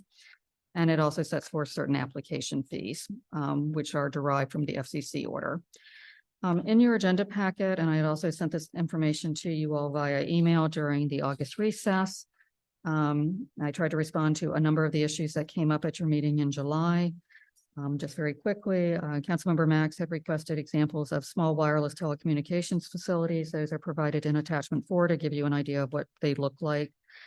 Councilmember Schulp had basically asked that the definition of a small wireless facility currently references applicable safety standards under federal law. Councilmember Schulp had suggested that this section be amended to recognize that federal law is evolving. Councilmember Schulp had also requested that section 6.8 emergency contact information in the right-of-way access agreement be modified to require companies to update their information on a quarterly basis. Councilmember Schulp had also recommended that section 10 of the right-of-way access agreement that deals with insurance be modified to require that the town be listed as an additional insured. And so I did want to mention there are 2 versions of the ordinance and the right-of-way access agreement that are in your packet. Attachment 1 basically references the ordinance and the right-of-way access agreement as was introduced back in July. Attachment 2 basically updates the ordinance and the right-of-way access agreement to include the recommendations and suggestions of Councilmember Schulp. So that's why there's 2 different versions in your packet. 2 other issues that came up back in July from Councilmember Bennett. She had inquired whether the ordinance could include a 30-day review period of the design or configuration of the proposed small wireless telecommunications facility. I did talk to Town Attorney Ron Bolt about her inquiry. He advised that any design standards would need to be published in advance per the FCC order. And those same design standards would need to be either added to the ordinance or to the implementing regulations. So since we did not have any discussion about any design standards, those are not reflected in either of the versions of the ordinance or the right-of-way access agreements in the agenda packet. Councilmember Bennett had also inquired how many small wireless facilities were needed by a particular telecommunications provider or in general for coverage in Garrett Park. This was not a question that Mr. Bolt was comfortable answering. He felt it was a little bit outside his realm. We would need to basically enter into a retainer agreement with Mr. Lay or someone of his qualifications and really have that discussion with them. So unfortunately, I don't have an answer, Councilmember Bennett, to that specific question. So as I mentioned, this information was shared with you all via email on August 8th. I didn't receive any requests for any further research or follow-up by staff. So what you have before you are 2 different versions of the ordinance and right-of-way agreement. As I mentioned, the only difference between attachment 1 and attachment 2, or is that the attachment 2 versions incorporate the changes recommended by Councilmember Schulp back in July. So with that, I'd be happy to answer your questions to the best of my ability. This is obviously a fairly technical issue, so no guarantees I'll be able to answer your question, but I'll try. This isn't a question, but just I wanted to follow up with the other council members about my question about design standards. My recommendation would be that we go ahead and get an updated ordinance in place so that we can deal with any requests that come up in the near term. But if we want to put design standards in place, that we could still do that and update the ordinance later. I Thank didn't you want to for hold that. this up Agree with to that, try and yeah. deal with that Yeah. now. That makes sense. Okay. Thank you for that. Anything else or we want to? I had raised with Barb, if these fans there's decibel levels of noise, and I just want to make sure that we have something in place that if the fans are generating a lot of noise, that there's some abatement or something that we can do to make sure that the decibel levels don't exceed whatever codes there are in the county for noise abatement. Yeah, I'm trying to scroll through this very quickly. It's, There is something in the ordinance. I just One need to, 25.9. And I see where Lisa's coming from, and maybe we could add and must comply with Montgomery County noise restrictions or noise. Decibel level. Yeah. restrictions, right. It's like it's the fourth page. It's 9, it's bold. It says fans or other elements of communication facility that emit noise shall be accompanied by noise abatement measures as are appropriate to prevent noise disturbances, but we never defined. Yeah. And so we could define it by just saying it's in compliance with the Montgomery County noise ordinance, and then that would fine. just take care of it. I think that's I guess reasonable. if they cover it, because I don't know if it would be the same as like a mechanical, like a cooling tower, or I think Montgomery has some for like radios and things like that. I'm not Well, sure. we did a HVAC system and we had to do noise abatement for it on Bradley Boulevard recently, and it was a whole to do.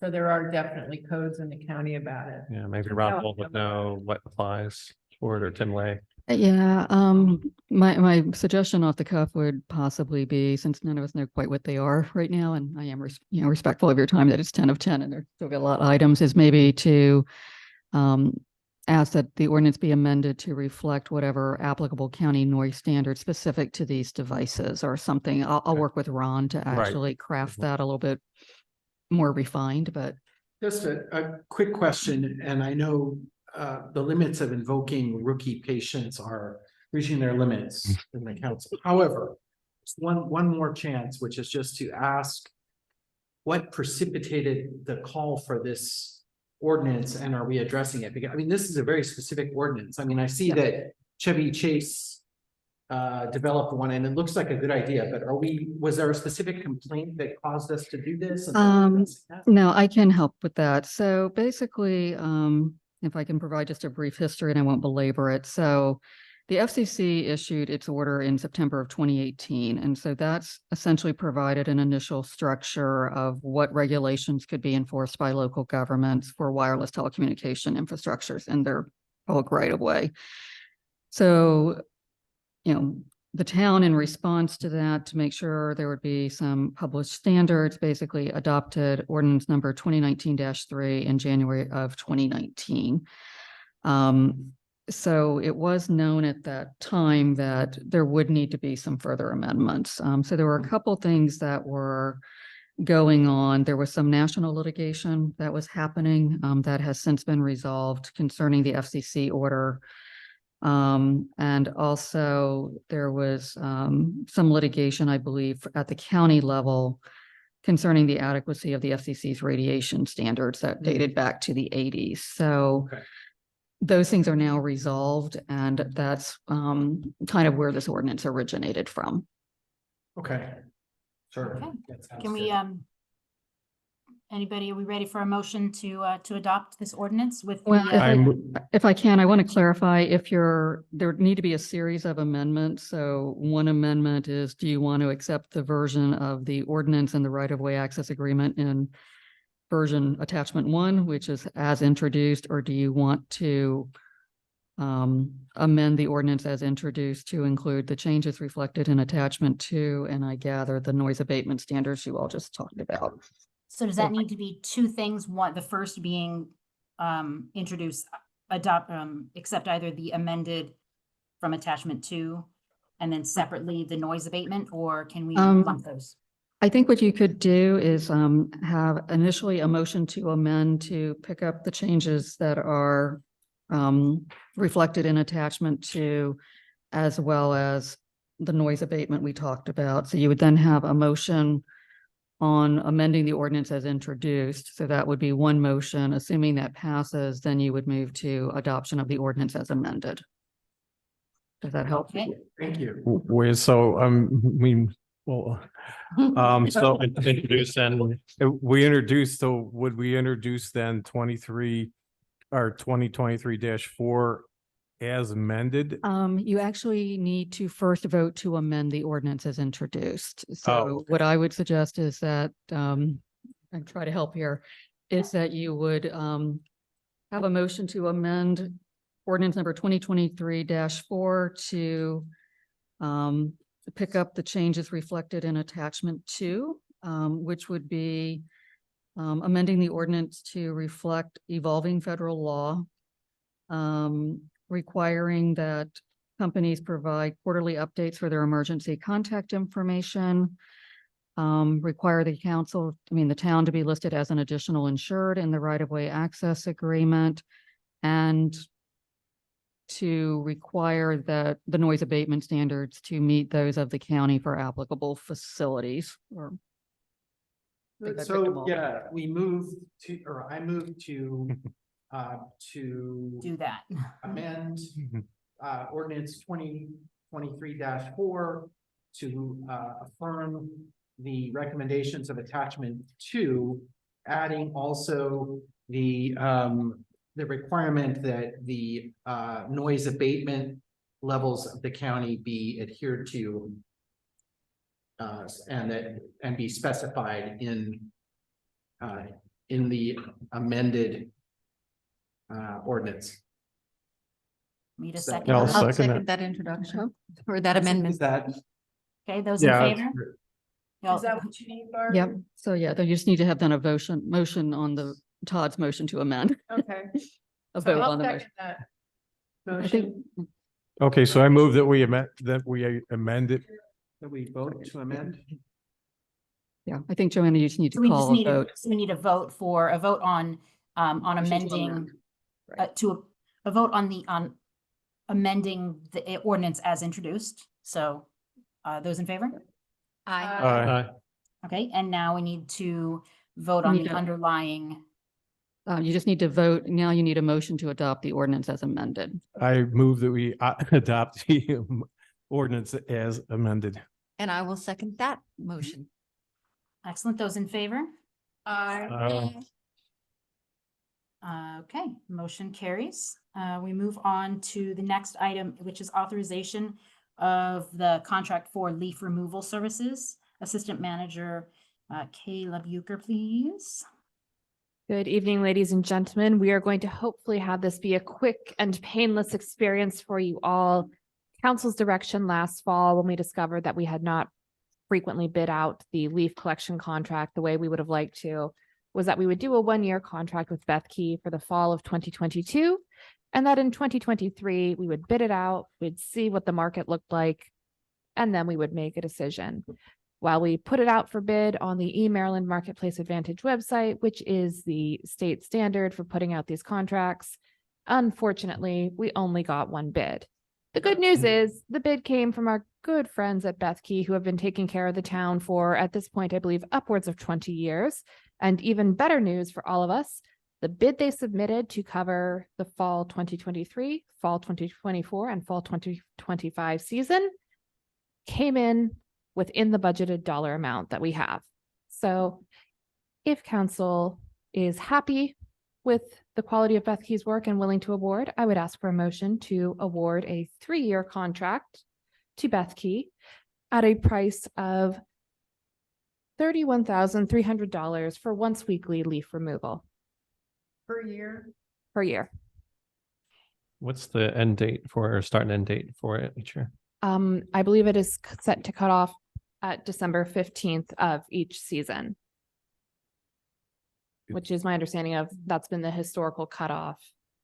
Yeah, it's just we have we- certain trees that come down in mid-January, but Yeah. So is there an element in this contract or what can we do to make sure that we're covered if there's still trees holding on to their leaves into January? We can get an additional pickup? One of the things that Town Manager Matthews was reminding me of briefly was that they do at some point switch over to snow removal equipment. You'll find that a lot of the entities that do leaf removal in the fall do snow removal. Mhm. We unfortunately have no control over when they will switch the equipment. It is my understanding from conversations in the office that there has historically been a willingness to push back the final collection if requested. However, that is not captured in the contract documents because they can't guarantee that they won't already have the snowplow equipment on there. And I can tell you from experience in other municipalities, once the snow removal equipment is on there, generally it's going to take far more Yeah.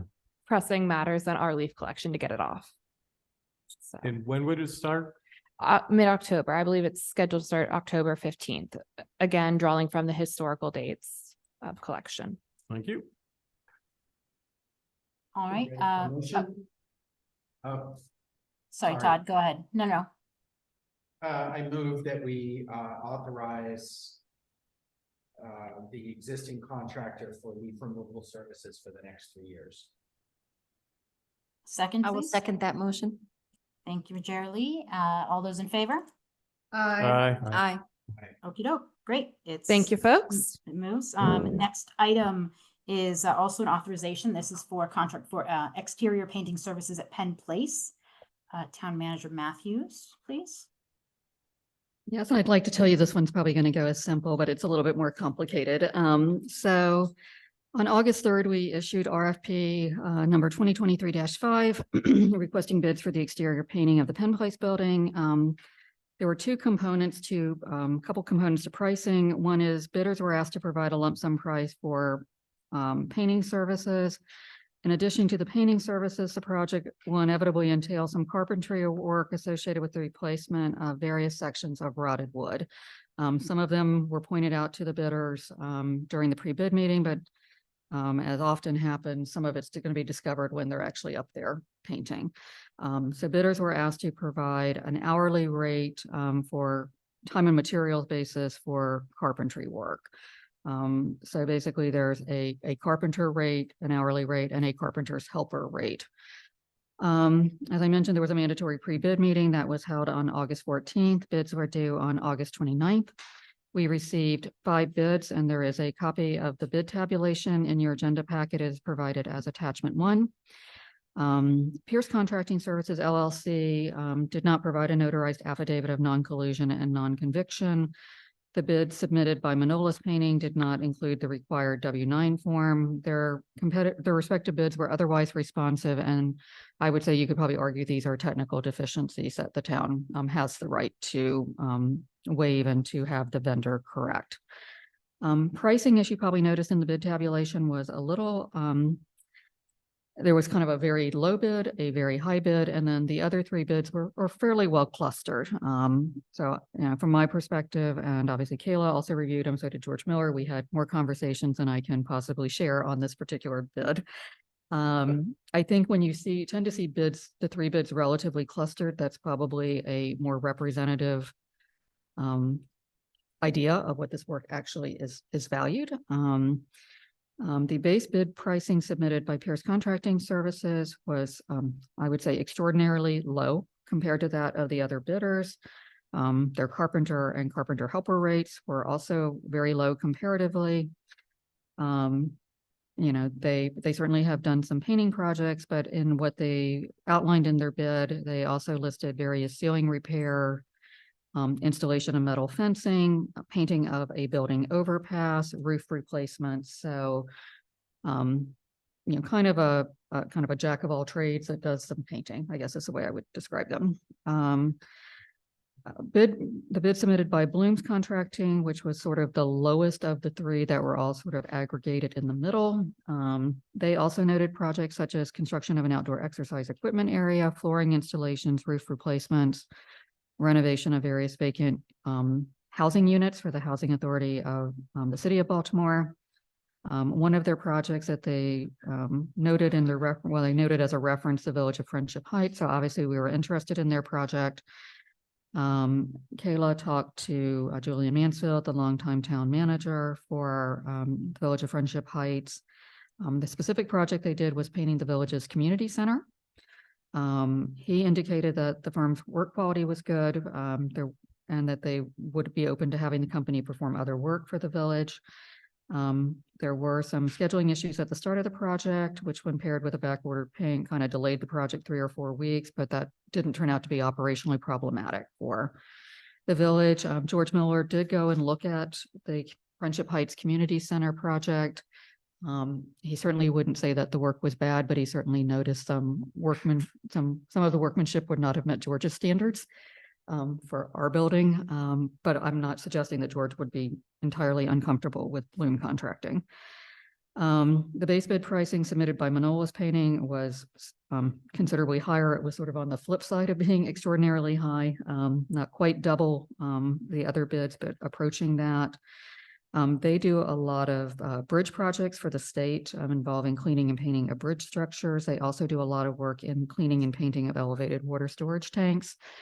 Having worked in cities that have bridges and elevated water storage tanks, that is certainly a very specialized area, and it is difficult, but it is different than painting a building. And just given their price, we really didn't, as a staff, consider Manola's seriously. So then we kind of as a staff talked a lot about the bid submissions of Earn Contracting Inc. and Colossal Contractors Inc. George sort of used the phrase that they are professional painters, meaning that this is really what they focus on as the core part of their business. Basically our painting projects. I would say George was more comfortable with them, the two of these two companies. I would say Kayla and I, after checking references, Kayla spent a lot of time doing that, probably came to feel the same way.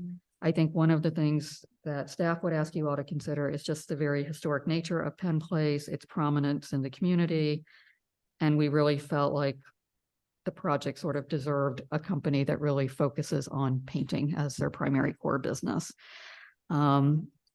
It's also going to be a more complicated project than like painting someone's house where you're in their backyard.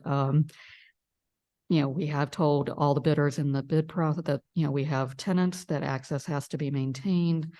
And I do think someone who probably specializes more in painting is a little more accustomed to traffic coming and going and trying to complete the job. I'm sorry, Jerry Liam.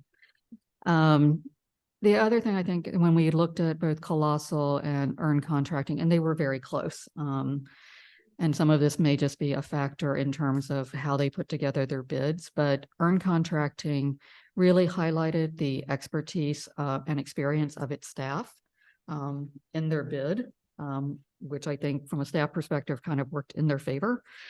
So excerpts from their bid is included in your package as attachment 2. You can kind of just see they specifically listed their key personnel, what role they would play, what their experience was. And that was attractive, candidly, to have that information right in front of us as we were considering the bids. If you kind of take out Manola's of the 3 bids that were clustered in the middle, Earn was the highest of the 3 bids. And that is who staff is recommending. I think if for whatever reason the town council is uncomfortable, going with Earn Contracting because of the additional cost, then I think staff's probably first default would probably be Colossal followed by Bloom. I think how extraordinarily low the bid of Pierce is, it candidly made us uncomfortable, and we didn't really feel that their projects were exactly on point with what we needed for this project. And you check their insurance? That will be part of, they have to provide certificates of insurance as part of the contract documentation. The RFP outlined specific insurance requirements that they have to meet.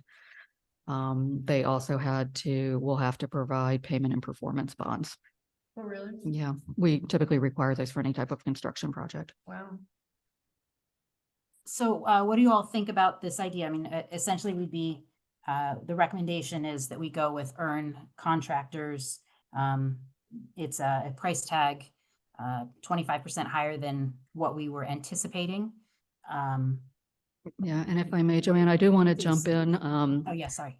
The price that the bidders bid is solely for painting, because as I mentioned, the carpentry work will be done on a time and materials basis. So Basically construction prices have just skyrocketed and this bid unfortunately demonstrates that. So this is a likely scenario, where at mid-year, we will need to appropriate additional funding to the Penn Place capital account. Almost regardless of almost which bidder you pick. So we have no control over the time and materials for the rotted Um, wood work. What we have in the RFP is that if they, whichever company is awarded the bid cannot just go and basically start randomly replacing wood. They have to basically flag the areas of concern. They need to review those with George Miller before any work commences. Okay, So that is sort of the control. yeah. Okay. Is this project sort of being budgeted altogether? I mean, can we get a sense more broadly of the cost of the carpentry? The hourly rates are included in the bid tabulation, but what that final number is going to be will be determined during the course of the project. There is, if you come up close on Penn Place, there is a considerable amount of rotted wood and you can actually see it from the ground if you really look closely. So do we need to set this up as a not to exceed? What I would suggest is that, whichever contractor you want to go with is that you acknowledge, I guess, what the pricing is for the painting part of the project, and that you basically authorize whatever replacement of rotted wood is needed, subject to obviously George Miller's review. There's really no other way to do it because some of it you can see just visually from the ground. They won't know until they get up. Until they get up there with the ladders, particularly at the taller part of the building, Yeah, unfortunately. you have to knock on things when you're up there. So. Right. Okay, yeah, I was just trying to figure out if we needed to confine it or so we're just gonna leave it open-ended basically because of the, Yeah. you won't know. I would think the motion would probably be, regardless of which vendor you go with, of the carpentry work as needed. And Okay. we're leaving the colors the same. The colors have to remain the same. I, before we ever issued the RFP, I touched base with the lead staff person for county historic preservation because this is considered a maintenance project. As long as we left, colors had to be left the same. Okay. There is no historic area work permit that is needed.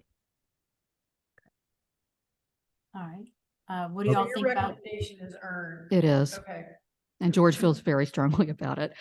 Shouldn't we consider an outer limit to the carpentry? I mean, if it exceeds.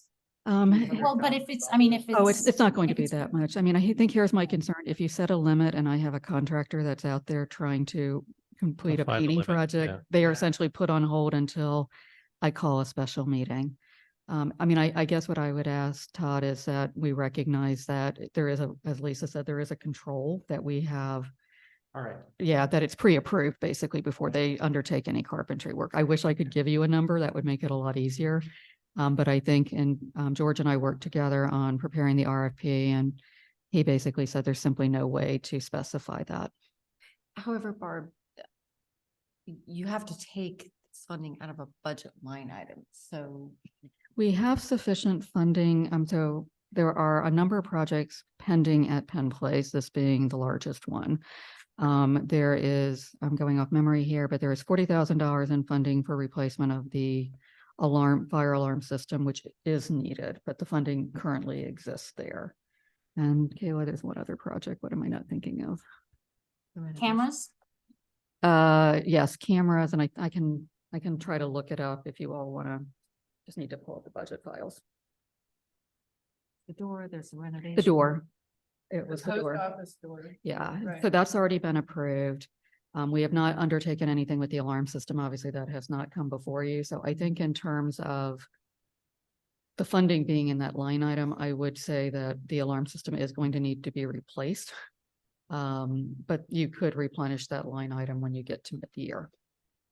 Okay, so you're comfortable that within that grouping, there's enough money in the budget to support Yes. us Whatever the giving an figure authorization is. within that budget line item? Yeah. If there's to be money taken from other items, we would prove that, right? Right.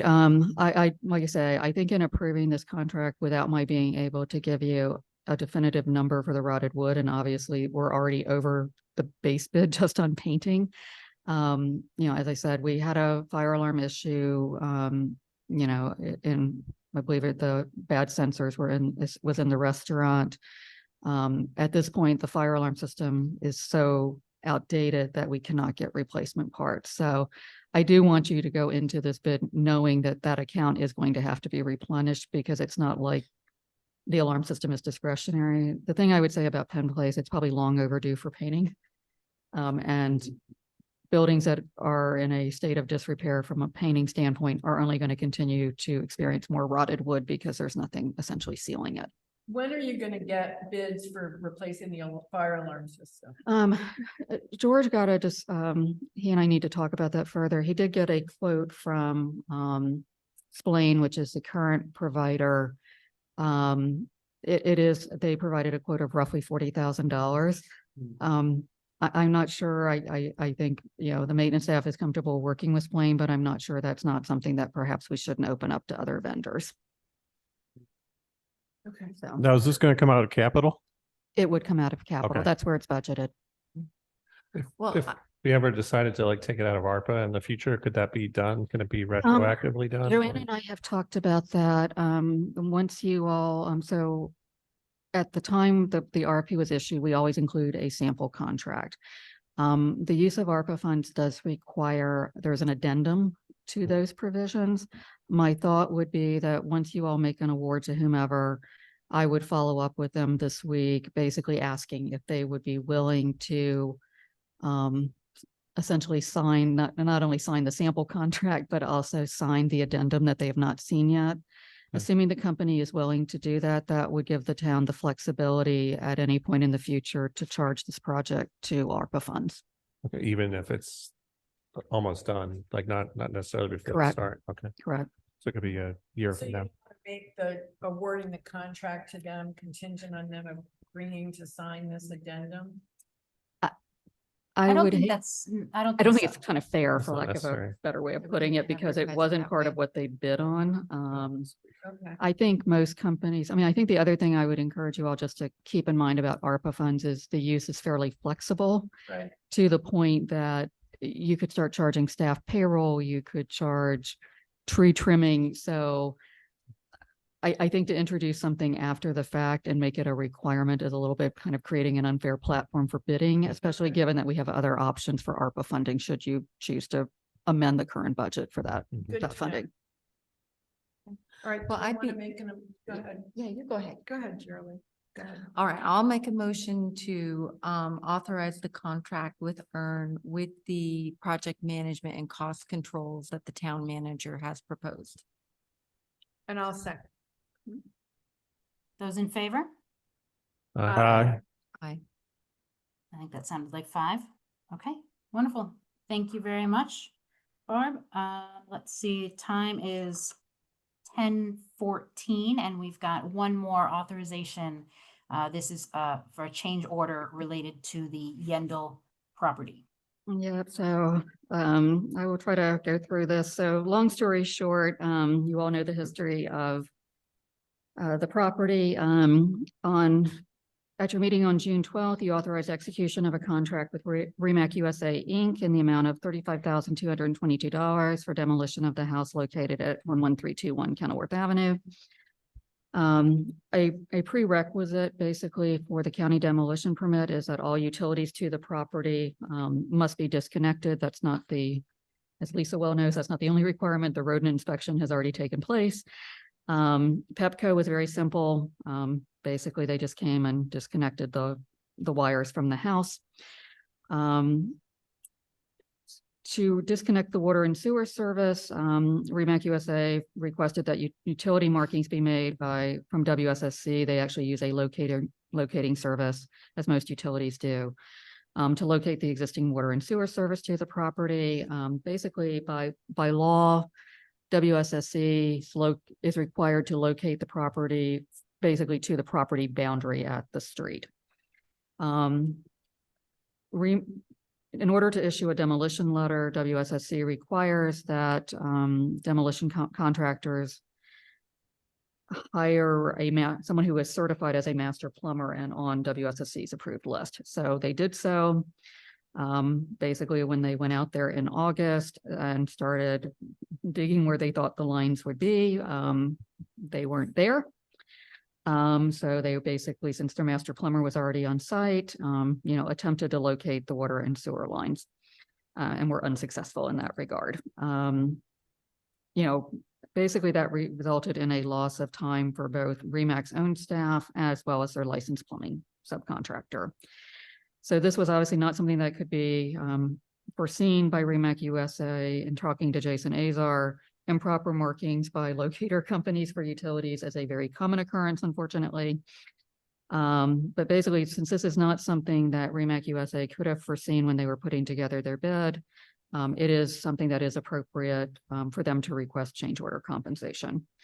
Once the lines were actually found, basically the depth of the sewer connection will necessitate the use of sheeting and shoring to excavate. That is an OSHA requirement for things that are at a certain depth to make sure that the trench doesn't collapse in on somebody. Obviously, they did not anticipate that they would need to have sheeting and shoring. I don't think anyone expected the sewer line to be as deep as it was. So pending resolution of the change order process, which does require currently town council authorization, the project has been on hold for a couple weeks now. Since capping of the water and sewer lines is required where RE/MAC can file its demolition permit application with the county. Basically what happens if they file, the county is essentially not even going to look at it because they don't have the required demolition letter from WSSC. Assuming there's approval of change order 1 that is before you this evening, I talked to the president of the company earlier today. Obviously, they will re-engage their plumbing contractor and be out there very soon to get everything done. We did go through, Jason Azar and I went through several rounds of negotiations with RE/MAC USA on their change order pricing. We finally settled on an amount of $8,392.44, which I would note is considerably less than the first and second rounds of change order pricing we received. There is a recommendation letter from Clark Azar in your agenda packet attesting to the appropriateness of the proposed change order pricing. Did want to note that the budgeted amount for the house demolition was $75,000. Their original bid was $35,222. So even with the change order pricing, we're well below what we originally anticipated that this demolition would cost. I am recommending to the town council that you authorize execution of change order number 1 to the contract with RE/MAC USA for demolition of the house. The amount of that change order, once again, is $8,392.44. So Question for you, Barb.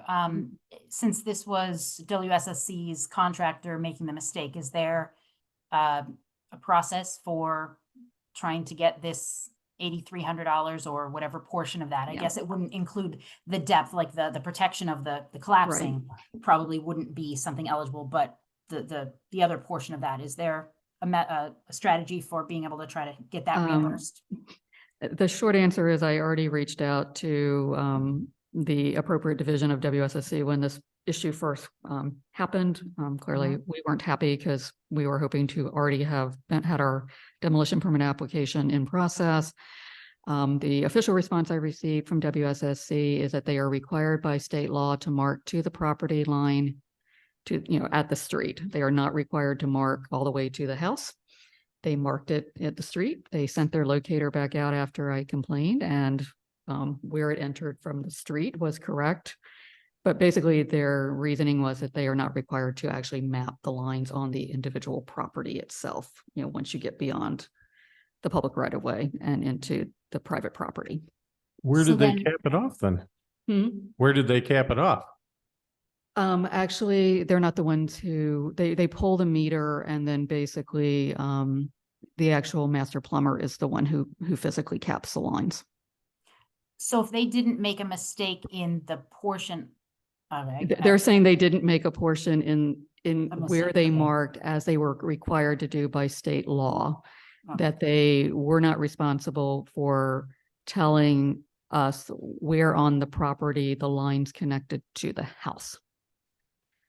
I also talked to Jason Azar and his experience, whether he felt there was any other reasonable recourse for the town, and As he indicated in my conversation with them, this happens all the time with locating services in a variety of utilities. And there is not a utility in the world who is ever going to basically reimburse you for that because the liability would be endless on their part. So I think it's unfortunately one of those things that just happened. And we're kind of stuck. Well- I mean, it could happen again on the same property. Well, the lines are going to be, the lines are capped, right? Oh, okay. That's Right. what change orders. Where do they Correct. cap them? Do they cap them at the street or they cap them out at the house? I don't know. I think they cap it out to, well, I'm not exactly sure, Phil. I'd have to probably ask. I'm not that familiar with where they cap them. No place by the street, I would think, by the Yeah. street. And Yeah, so the process just going forward, just for anyone who's listening, is the demolition permitting process is quite lengthy, which is why having any delay was sort of disappointing. On average, the time it takes for the county, this is per the deputy director of DPS, is 80 business days. So this house is it isn't coming down anytime soon. REMAC has gotten there. There is some, I think you all may recall this from the environmental reports. There is some, there's a more technical term for it. It's not a major asbestos thing, but there's, indications of, asbestos backing on the floor tiles, which is very common. encapsulated. Right. So they've already gotten their permit from the Maryland Department of the Environment to tackle that. And while the demolition permit is winding its way through county DPS, they're going to go ahead and proceed with that work. So they're going to try to do what they can while they're in limbo. Is the gas line, is there gas? There's not gas service to the property. That's good. I do have a question on, if we look at the change order request, which is on the second page on section 7, right in the middle of it, it says it is anticipated this water line in the backyard. What water line in the backyard? I have a feeling that's supposed to be well, it's kind of strange. The lines actually, and I know this because I got an email from a resident on Rokeby. Some of the lines to the property are actually feeding from the Rokeby side, not the Kenilworth side. Which one did we mark then? The Kenilworth side or the? I think it depends. I know one of the lines is basically near, am I drawing a blank on her black name? Was it Glenda and Kenningham's property? Yeah, that would be in the back, yeah. Yeah, so. If that's, then, because the way this reads is that, if it's deeper, blah, blah, blah, then we might have to bring in a mini excavator. Are they talking about what we're about to authorize as change order? Or Yeah, is this- it's really a sewer line that's deep, not the water line. So this statement about needing to have an excavator in the backyard, it makes it sound like basically they may have to come back to us again for a change order to address this water line in the backyard? That is not my understanding. This is supposed to encapsulate everything that they found based on the exact location of the lines. Cool. Strange the way they wrote it, but Yeah, there were, I'm not being overly critical of the company, but different versions of the change order, we were having to ask for certain corrections. I think the key part is the dollar amount. Yep. Is kind of what's key here. so then when we do this change order, that should be it. They should be able to do their work. Yeah, I get mean- stuff capped off and then move on to the process. Right. Like I say, everything else, at this juncture, I mean, I can't imagine what else would happen because they basically hand dug down to see how deep down the lines were. Okay. So are we ready for motion? I am. if you Okay, are. how about- So I'd like to, Sorry. can I get a motion, please, for, to authorize execution of change order number 1? It's the paragraph in the memo under recommendation. Yep. Yeah, so moved that we accept, that we approve change order number 1 in the amount of $8,392 to REMAC USA. And 44 cents. 44 cents. Then I'll second that. All right, those in favor? Aye. Okay, wonderful. Let's move on. The time is 10:26. I don't believe there's any unfinished business. So we can go on to the new business, which I will do very, very quickly and just ask that council approve my recommendation to appoint Jill Joseph to finish out the unexpired term previously held by Charlie Kaler, who has left the town of Garrett Park. So she would, Mrs. Joseph would, her term would go until March of 2025. I approve. Second. Yeah, do you need a motion for that? We Or don't. just- You Yeah, you just need thumbs up. consensus, right? Okay. Yeah. Just all in favor? Yeah. Yay. Aye. Yay. All approved. Great, thank you very much. Moving on to town updates. Councilmember Bennett, the Arboretum Committee, please.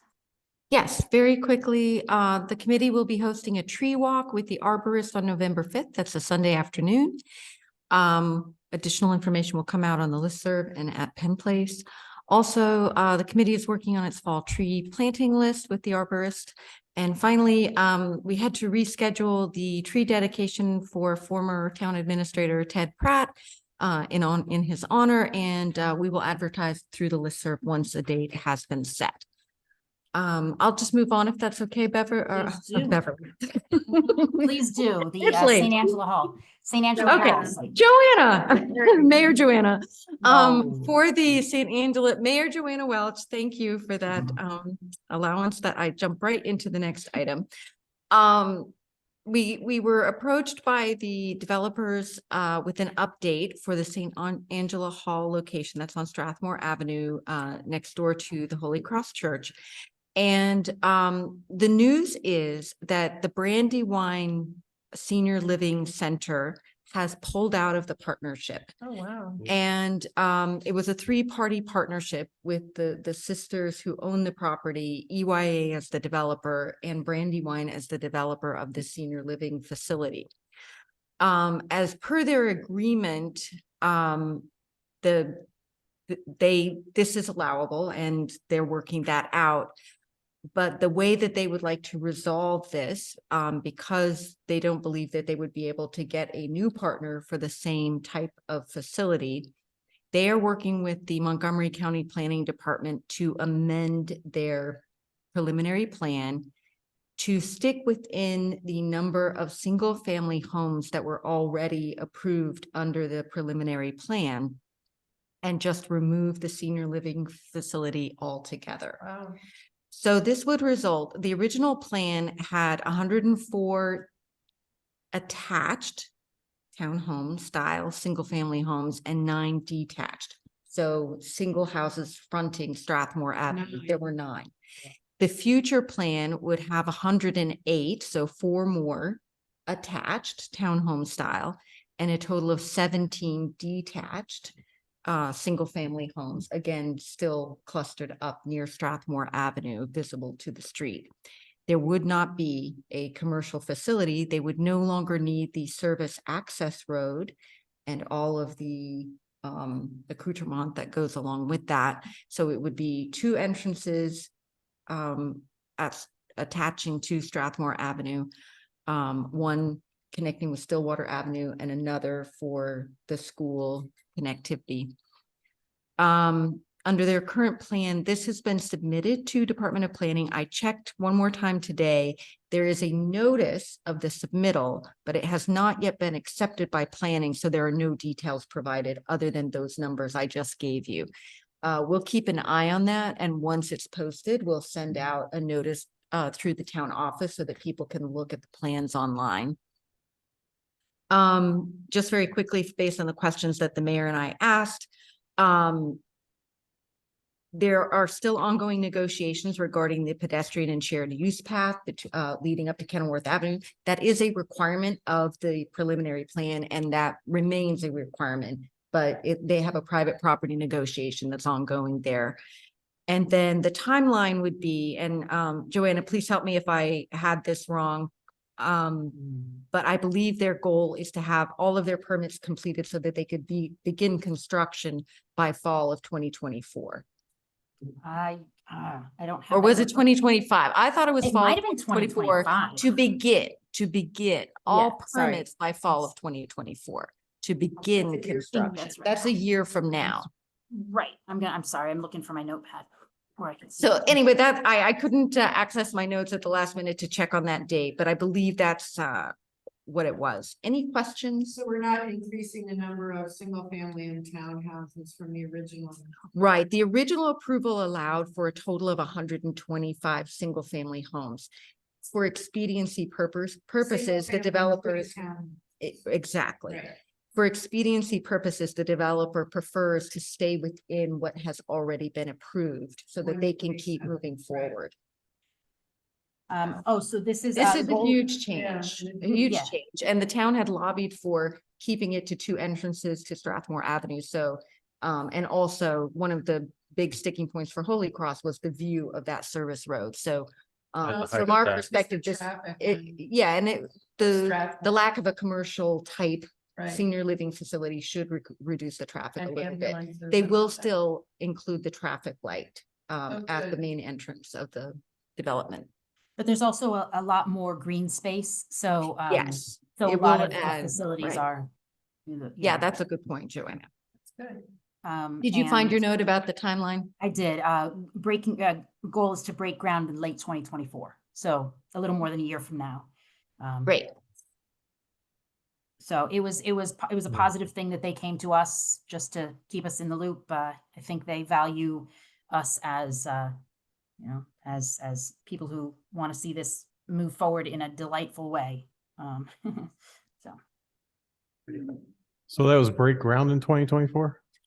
Yes, that's- complete that's all the goal. permitting and break ground by the fall of 2024. Mhm. One If they can go order- back to the planning board, by the end of this year. Just a very quick thing. Are we done? I mean, can I raise this now? I or- think there were 2 other There were, agenda I'm items sorry. after this Yeah. one. I'm sorry. Archives. Is it related to that development? No, No, We had, you've amended the agenda. yeah, we had archives and oh, HPC. preservation and archives. I'm Right. sorry, I Right. forgot. Lisa, did you, I think we gave you the archives thing. if I you don't- need- I mean, the only thing about archives is there's planning another meeting, Okay, and that's all I know. And I don't know if I even have the date yet. I don't think it's been set yet. I don't think so either. Let's see. But there was a really good TV show on the public channel Right. about the archives 125th anniversary that I watched that was really good. And Barb has the link to it. Mhm. Excellent. Right. Mr. Paskowski, Historic Preservation.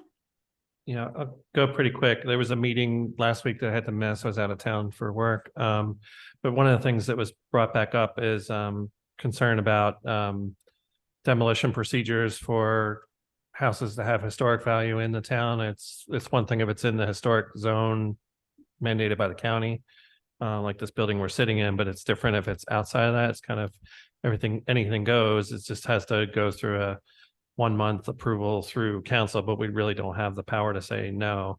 But there's been some discussion coming back on that, and we've discussed it in the past and land use advisory committee too, to kind of see like what defines being a remodel versus demolition, because we could lose a house that has some historic merit to being called a remodel when it's really in effect a demolition.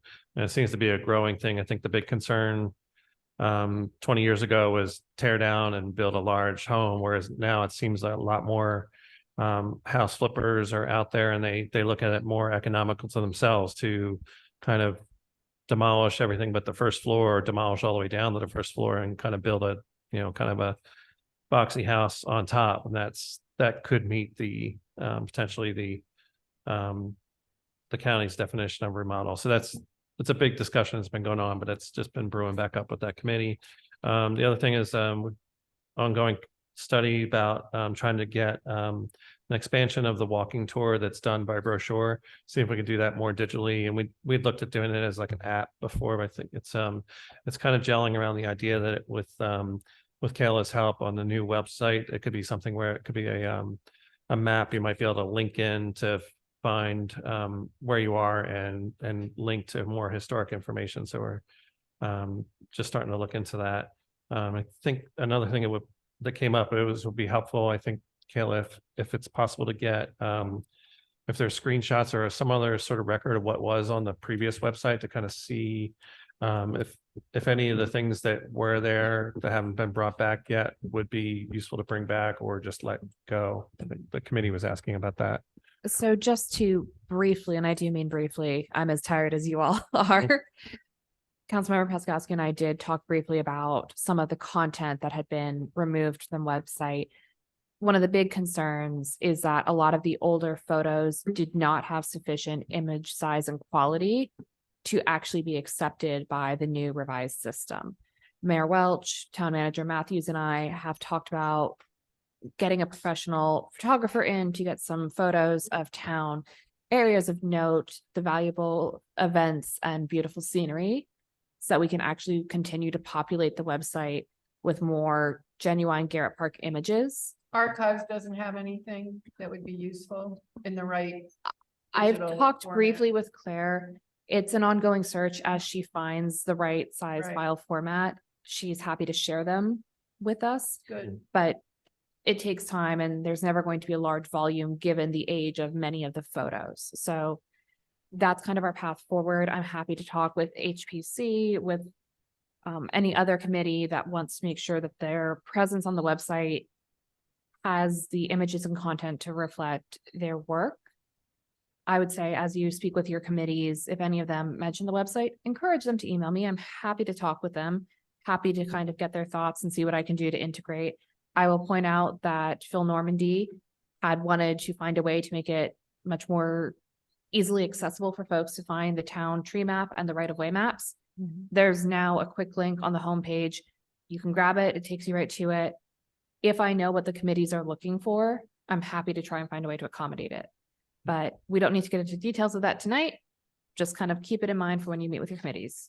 Okay, Appreciate so, that. Thank sorry, just, yeah, Sorry. one last quick thing, which is that, as I understand it, there's gonna be a public hearing a week from tomorrow at 7:30 in this building. Yeah, for the Todd, I papers. was about to wrap up and go over that.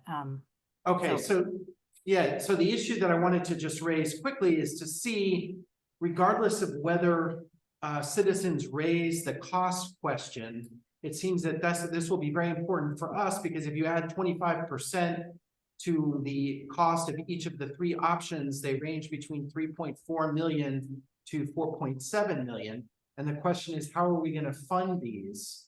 And I guess the big question is, I mean, to see if the staff, I mean, are we able to look at Where's the money funding coming option? from? Yeah, Right. I mean, how do we need to do that as we go. And I guess the question is whether people next week will start that debate or whether we will subsequently. So I appreciate that, Todd. Kayla and Barb have addressed this in the past, and there's a certain point we have to be in the project before we can pursue some of the other funding options. And so, you know, there's nothing, there's no slow rolling going here. It's just, if there's not enough information, there's not enough information. So I appreciate that. Please, I'm sorry, go ahead. Yeah, so the more tenured members of the council may remember that approximately a year ago, I had a conversation with a member of our state delegation who sits on the Appropriations Committee.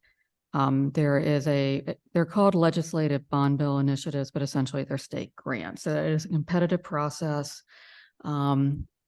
Basically, and I wasn't surprised by this, but a year ago, we basically had a concept. You can't basically submit a concept that I want to renovate our town hall and expect to get state funding. You actually have to have cost estimates, a scope of work, Plans.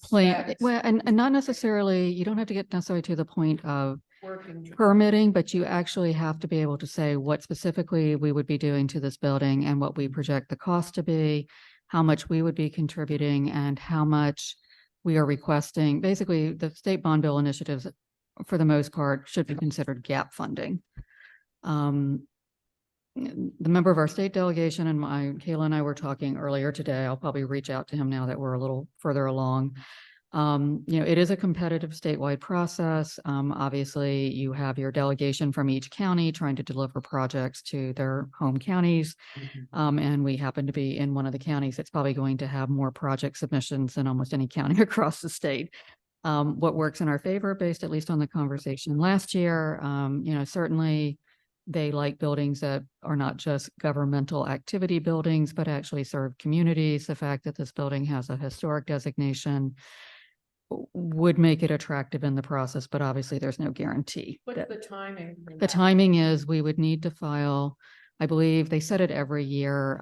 It's generally, the submissions are due in around January or early February at the latest.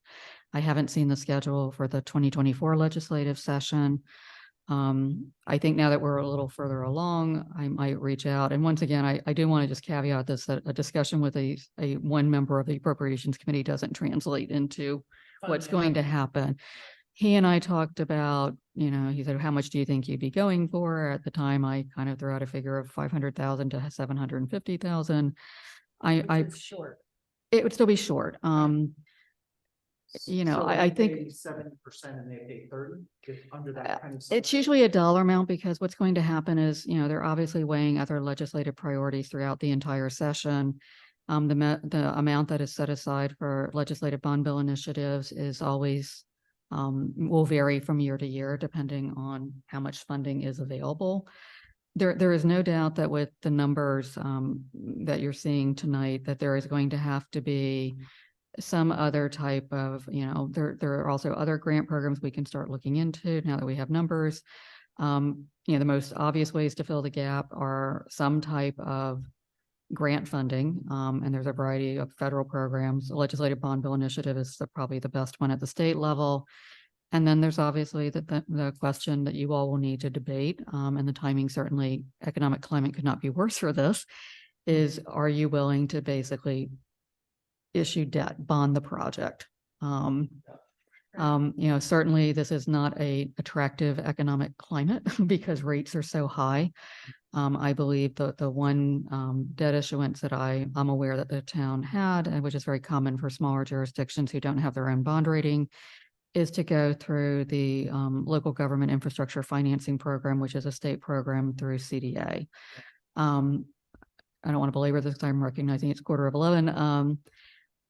I know the person at the state quite well. I've done a number of projects with them. So the way that the interest rates are going to be driven by the market, basically. Right. There are issuance costs, and basically those are divvied up among the participants. I would hazard a guess, so I don't know this for sure, but I can call Mr. Day tomorrow to find out who else is interested. The problem is if you're one of 2 municipalities in an issuance as opposed to 10, those costs, basically you bear more of those. I suspect that jurisdictions are going to be much more discriminating given the current economic climate about bonding than they might have been 2 years ago. And right.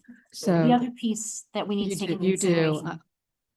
We also have to think about what monies in our budget can be shipped to this project. I mean, ARPA. it is ARPA. It is ARPA. I don't want to get too much into the funding because I think one of the things that's important, just my advice to you all on the 19th is it is a public hearing to hear from the residents. Right. And to be in a listening posture. I can certainly, as part of your agenda packet, is to tell you what funding is allocated now. Obviously the carryover from FY 2023 was much higher than we had budgeted. So that provides some flexibility. But certainly either a combination of grants or bonding is going to be needed to fill, or both, to fill the gap. There is no doubt about that. In other words, how much can we come up with and how much are we short? Right. What are the options for getting it? Right. The citizens, yes, they don't want to hear from us, but maybe they want to hear from you. Yeah, I can put that in the agenda packet. As I said, those probably logging on are probably logging on at 7:30 because they want you to hear from them. But I can certainly include some information in the agenda packet, and there can certainly be some discussion to the extent you all want to have that following the comments. I believe that we'll have a lot of the materials, and I know I owe some of them to you because I didn't have, we were still making refinements to Wiedemann's presentation today. I thought it was excellent. by They the did, way. yeah. So we will have all the presentation materials posted on the website by the close of business tomorrow. I'm looking at Kayla because she's the one who's actually going to be doing it. I need to send her all the files. I did check at the mayor's request with Montgomery Municipal Cable. I have promised to download the files and send them to them, the meeting files that is, no later than 10 o'clock tomorrow morning. They have basically set aside time in their schedule tomorrow to basically, hopefully refine some of the audio problems we experienced earlier. They can certainly, make things louder, make things softer. But we will have they said that they would have the video posted to our YouTube channel by 4 o'clock tomorrow afternoon. Now, So when's this next? the next meeting it's going to be Tuesday, September 19th, Okay. beginning at 7:30 here. And so my plan for that is, unless you all object, I'd like to give you each maybe 2 minutes or so, 3 minutes to do an opening statement, just sort of your general thinking and what it is that you, sort of your key piece that you want people to think about with as we move forward. We're not making any decisions, and I would actually prefer that we not have, pretty sure I would prefer that we not have discussions after that, that we hear from the residents, that we just hear what they have to say. And we kind of keep it moving and remind everyone that they have the opportunity to submit feedback to the web form, which will also be made live tomorrow. And that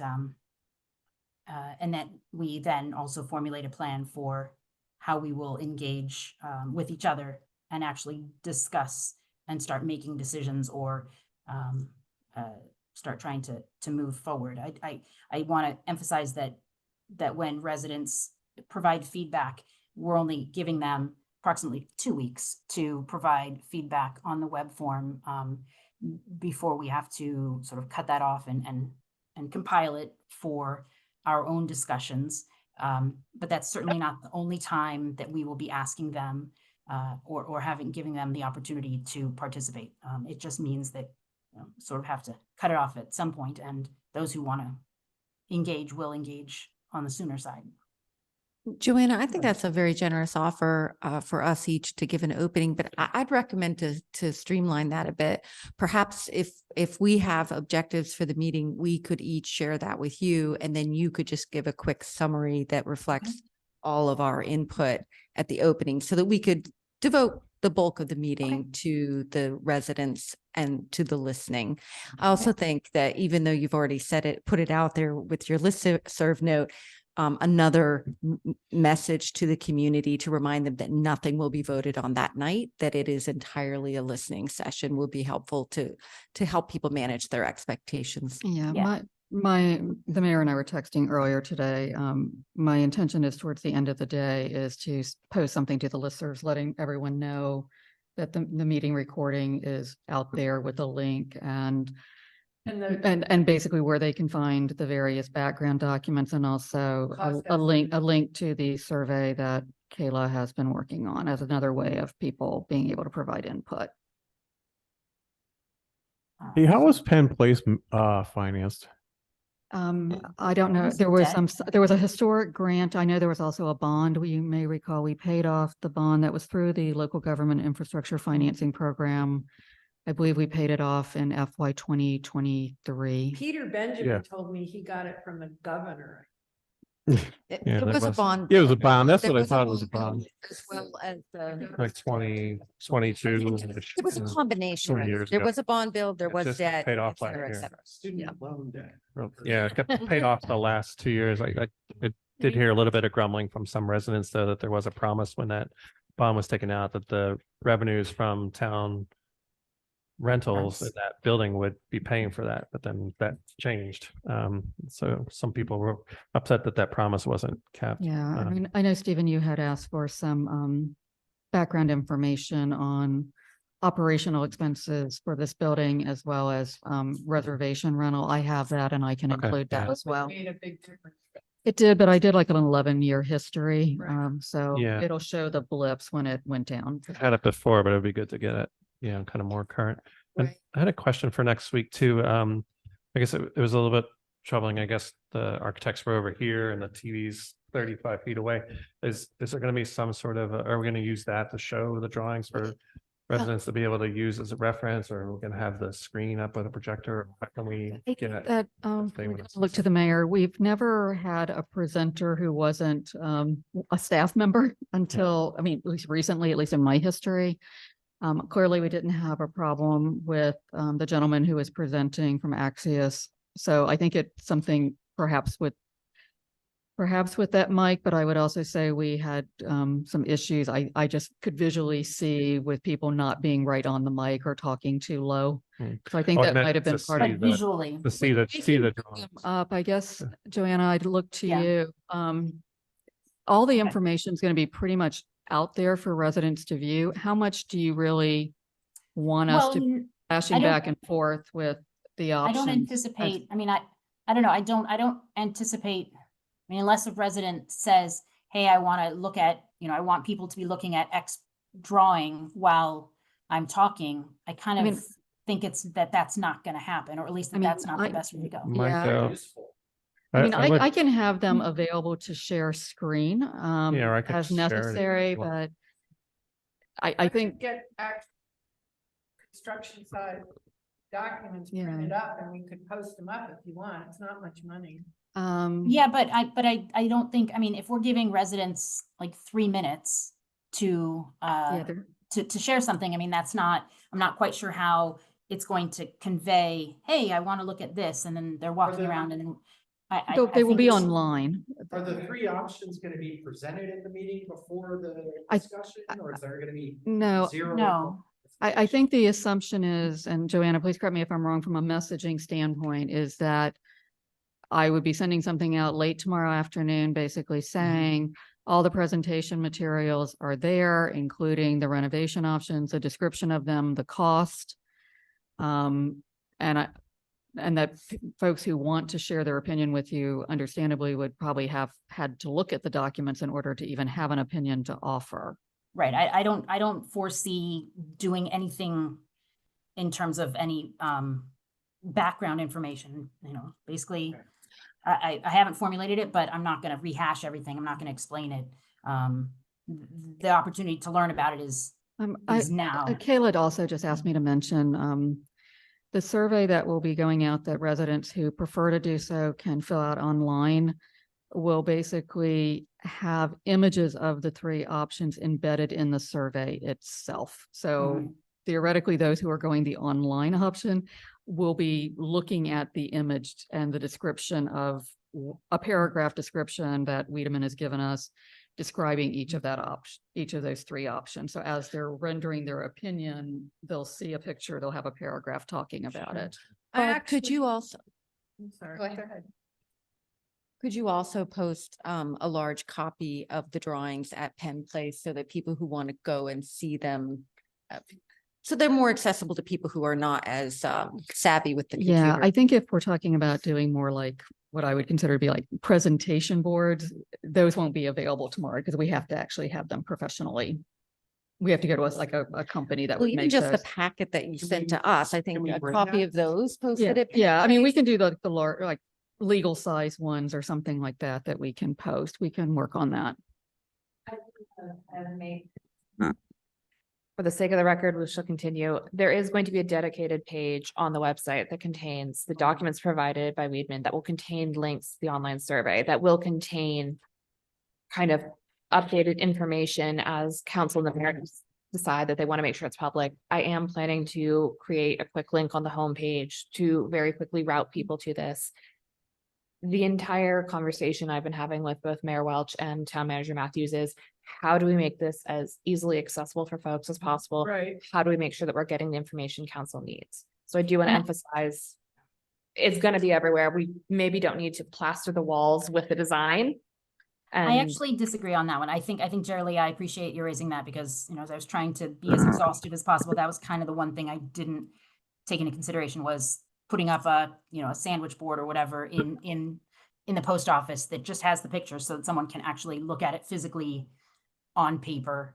It doesn't have to be the entire project, but it can be sort of broad strokes. Just I the have an three- account at American Reprographics and they can make construction size plans in a day. Yeah, If you we don't just necessarily send me have the any place to file. put those. I mean, It's not much money. can we, okay, The wall space. let's Okay. just, let's It's just, focus- where do we put it that, and I'm sorry, Mayor Welch, no, I would like to, assure that we'll add that to the mix and get that taken care of. Okay. I guess at council, if you guys want to weigh in on what that looks like, as opposed to having, just sort of asking staff to do it. Yeah, I mean, I wanna think cut what we're that off, hearing but- is you'd like to have the images be as visible as possible in the most visible place possible. I think if you can give Kayla and I a chance to kind of chat about it, we understand the direction you want to go. We just want to make sure Thank when you. people are describing it, that we understand what they're saying. And also, I think this really isn't going to be helpful to the decision. No, or but what we're going to discussing. post everything that we're giving you, I think in the interest of transparency. Somebody who wants to sit there and really dig into the weeds can, Okay. but they don't have to. They're separate documents Yeah, and they'll this be is- labeled separately. Yeah, this is Yeah. really not. And to just be We're making that reassuring, like I'm not anticipating any sort of decisions about this until November. Like at that sort of the timeline lines up for that. So Okay. there's So not, in we're not in a rush. This We're just is, gonna we're gonna list- do this right. And then in October, we're gonna present the options and then as per the tradition, we have to wait till the second meeting to cast votes. No. Yeah, there's not a, I think, Joanna, I'm sorry, I don't mean to jump in. I Mhm. think, as the mayor kind of said earlier, I think part of what needs to happen in October, and I'm just pulling things out of the air at 11 o'clock at night, but like, I think in my conversations with Wiedemann, and I think certainly we accounted for this in the contract per your direction, it's very possible that we may come out of all this discussion as a fourth option, and there is a set price in their contract if you ask them to develop a fourth option. But I think the mayor's intention, not meaning to speak for Joanna, is, is it a commercial kitchen, thumbs up, thumbs down? Is it a full basement, thumbs up or thumbs down? Just so at least the field of things you're talking about is narrowed as much as possible. Joanna, is that correct? What you were hoping to kind of accomplish in October? In October, yes. So what I envision is in October, we will have, staff will have had the opportunity to look at all the surveys and take into consideration sort of cull all the information and give us a good picture of what residents have said they want. And then we can use that October meeting not to make any decisions, but just to say, okay, these are the areas where 80% of people said we want a warming kitchen. So let's chop off the, X or the commercial kitchen or whatever the element is, so that we then are making a plan to discuss the things that actually deserve time to be discussed. Can we also in the October meeting discuss the financing options, because those trade-offs have a tremendous effect on what our choice would be, right? I would suggest that while, yes, we need to have conversations and we need to be mindful of that. I think that what we could build into this process, because of how the funding timelines work, is that we maybe in November or whatever we decide, whatever our decision gets to be, that we kind of make two decisions and we say, if we are eligible or if we are able to secure financing via bond routes or whatever these, whatever the most positive, everything going our way scenario, we want this level of project. If those funding sources don't come through, we would also be satisfied with with X, Y, or Z things that aren't quite as elaborate. And so that we make that decision, not ignoring the financing, but knowing that we still won't have enough information, because if we can't even apply for a bond bill until winter, I mean, I don't want to not proceed with a final design just because of this. Or just Would it because be, But until we know how much of a bond, what the what the cost is to the community of the bond, the different size bond bills over time, it seems we can't have even the information that would be available to us to make the choice in November. And it seems that in October, we should have a discussion about the options in painstaking detail so that we know the cost to the community going forward of different possible outcomes. Mayor do that? Joanna, may I make a suggestion? Is it certainly would not be at all feasible for me to do this before Tuesday night, so I'll provide that disclaimer. What might be feasible, I mean, certainly what I could do is email you all kind of what's in the budget now for this project. And that's something I can email to you probably, well, maybe not tomorrow, but certainly Wednesday. What I could probably try to do between now and your meeting in October, if this would be helpful, is to reach out to the member of the state delegation who sits on appropriations. Just go ahead and lay the groundwork that this is where we're at now. You know, and get a sense of kind of what they have seen in recent years as like the maximum bond bill amount. You know, I haven't gone through that process in the county, you know, since I went up to Carroll County to work. So I can certainly see if I can get some just, you know, what is the deadline for filing a legislative bond bill initiative with the state, just some general guidance from our delegation about what that process has looked like in terms of dollar amounts. The other thing, and there is a limit of how many they can run. I know that.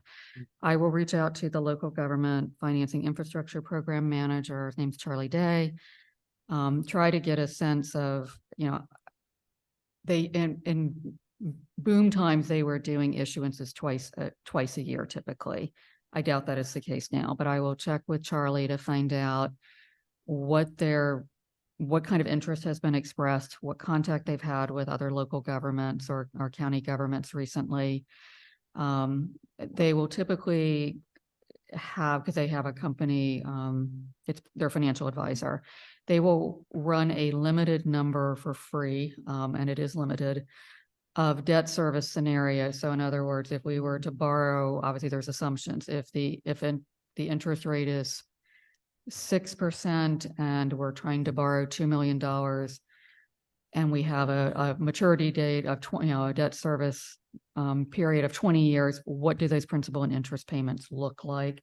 I can probably ask them to do that. Like I said, I cannot have it for you for Tuesday night. I don't think it's necessary given the mayor's vision for the meeting. I'm reasonably optimistic I could have some more information for you by your October meeting. Well, if you use the middle option, I'm so sorry. I'm really sorry. at It's 125%, you're at $4.5 million.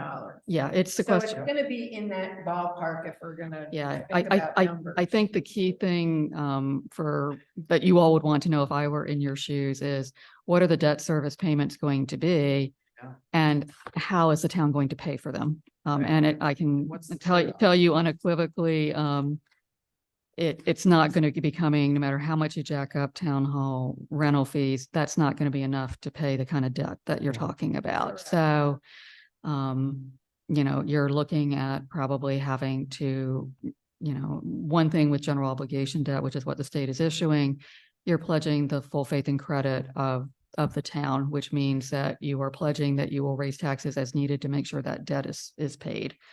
I'm going to guess it's going to, I don't know what, you know, what that will look like, but you're probably looking at a tax rate increase in order to bond anything. all right, guys, I'm done. I'm afraid. I'm sorry. I'm tapped Don't worry, out. I think we're all done with you. Yeah, yeah. Okay, I'm are we sure. adjourned? Yeah, so you know, we need to have these conversations. And I foresee probably need to have a work session so that we can have these discussions in a, you know, at appropriate Okay. times. You know, this is going to be an ongoing thing, but time is 11:05 and we are adjourned. Thank you. Thanks, everybody. Enjoy the film Enjoy the festival.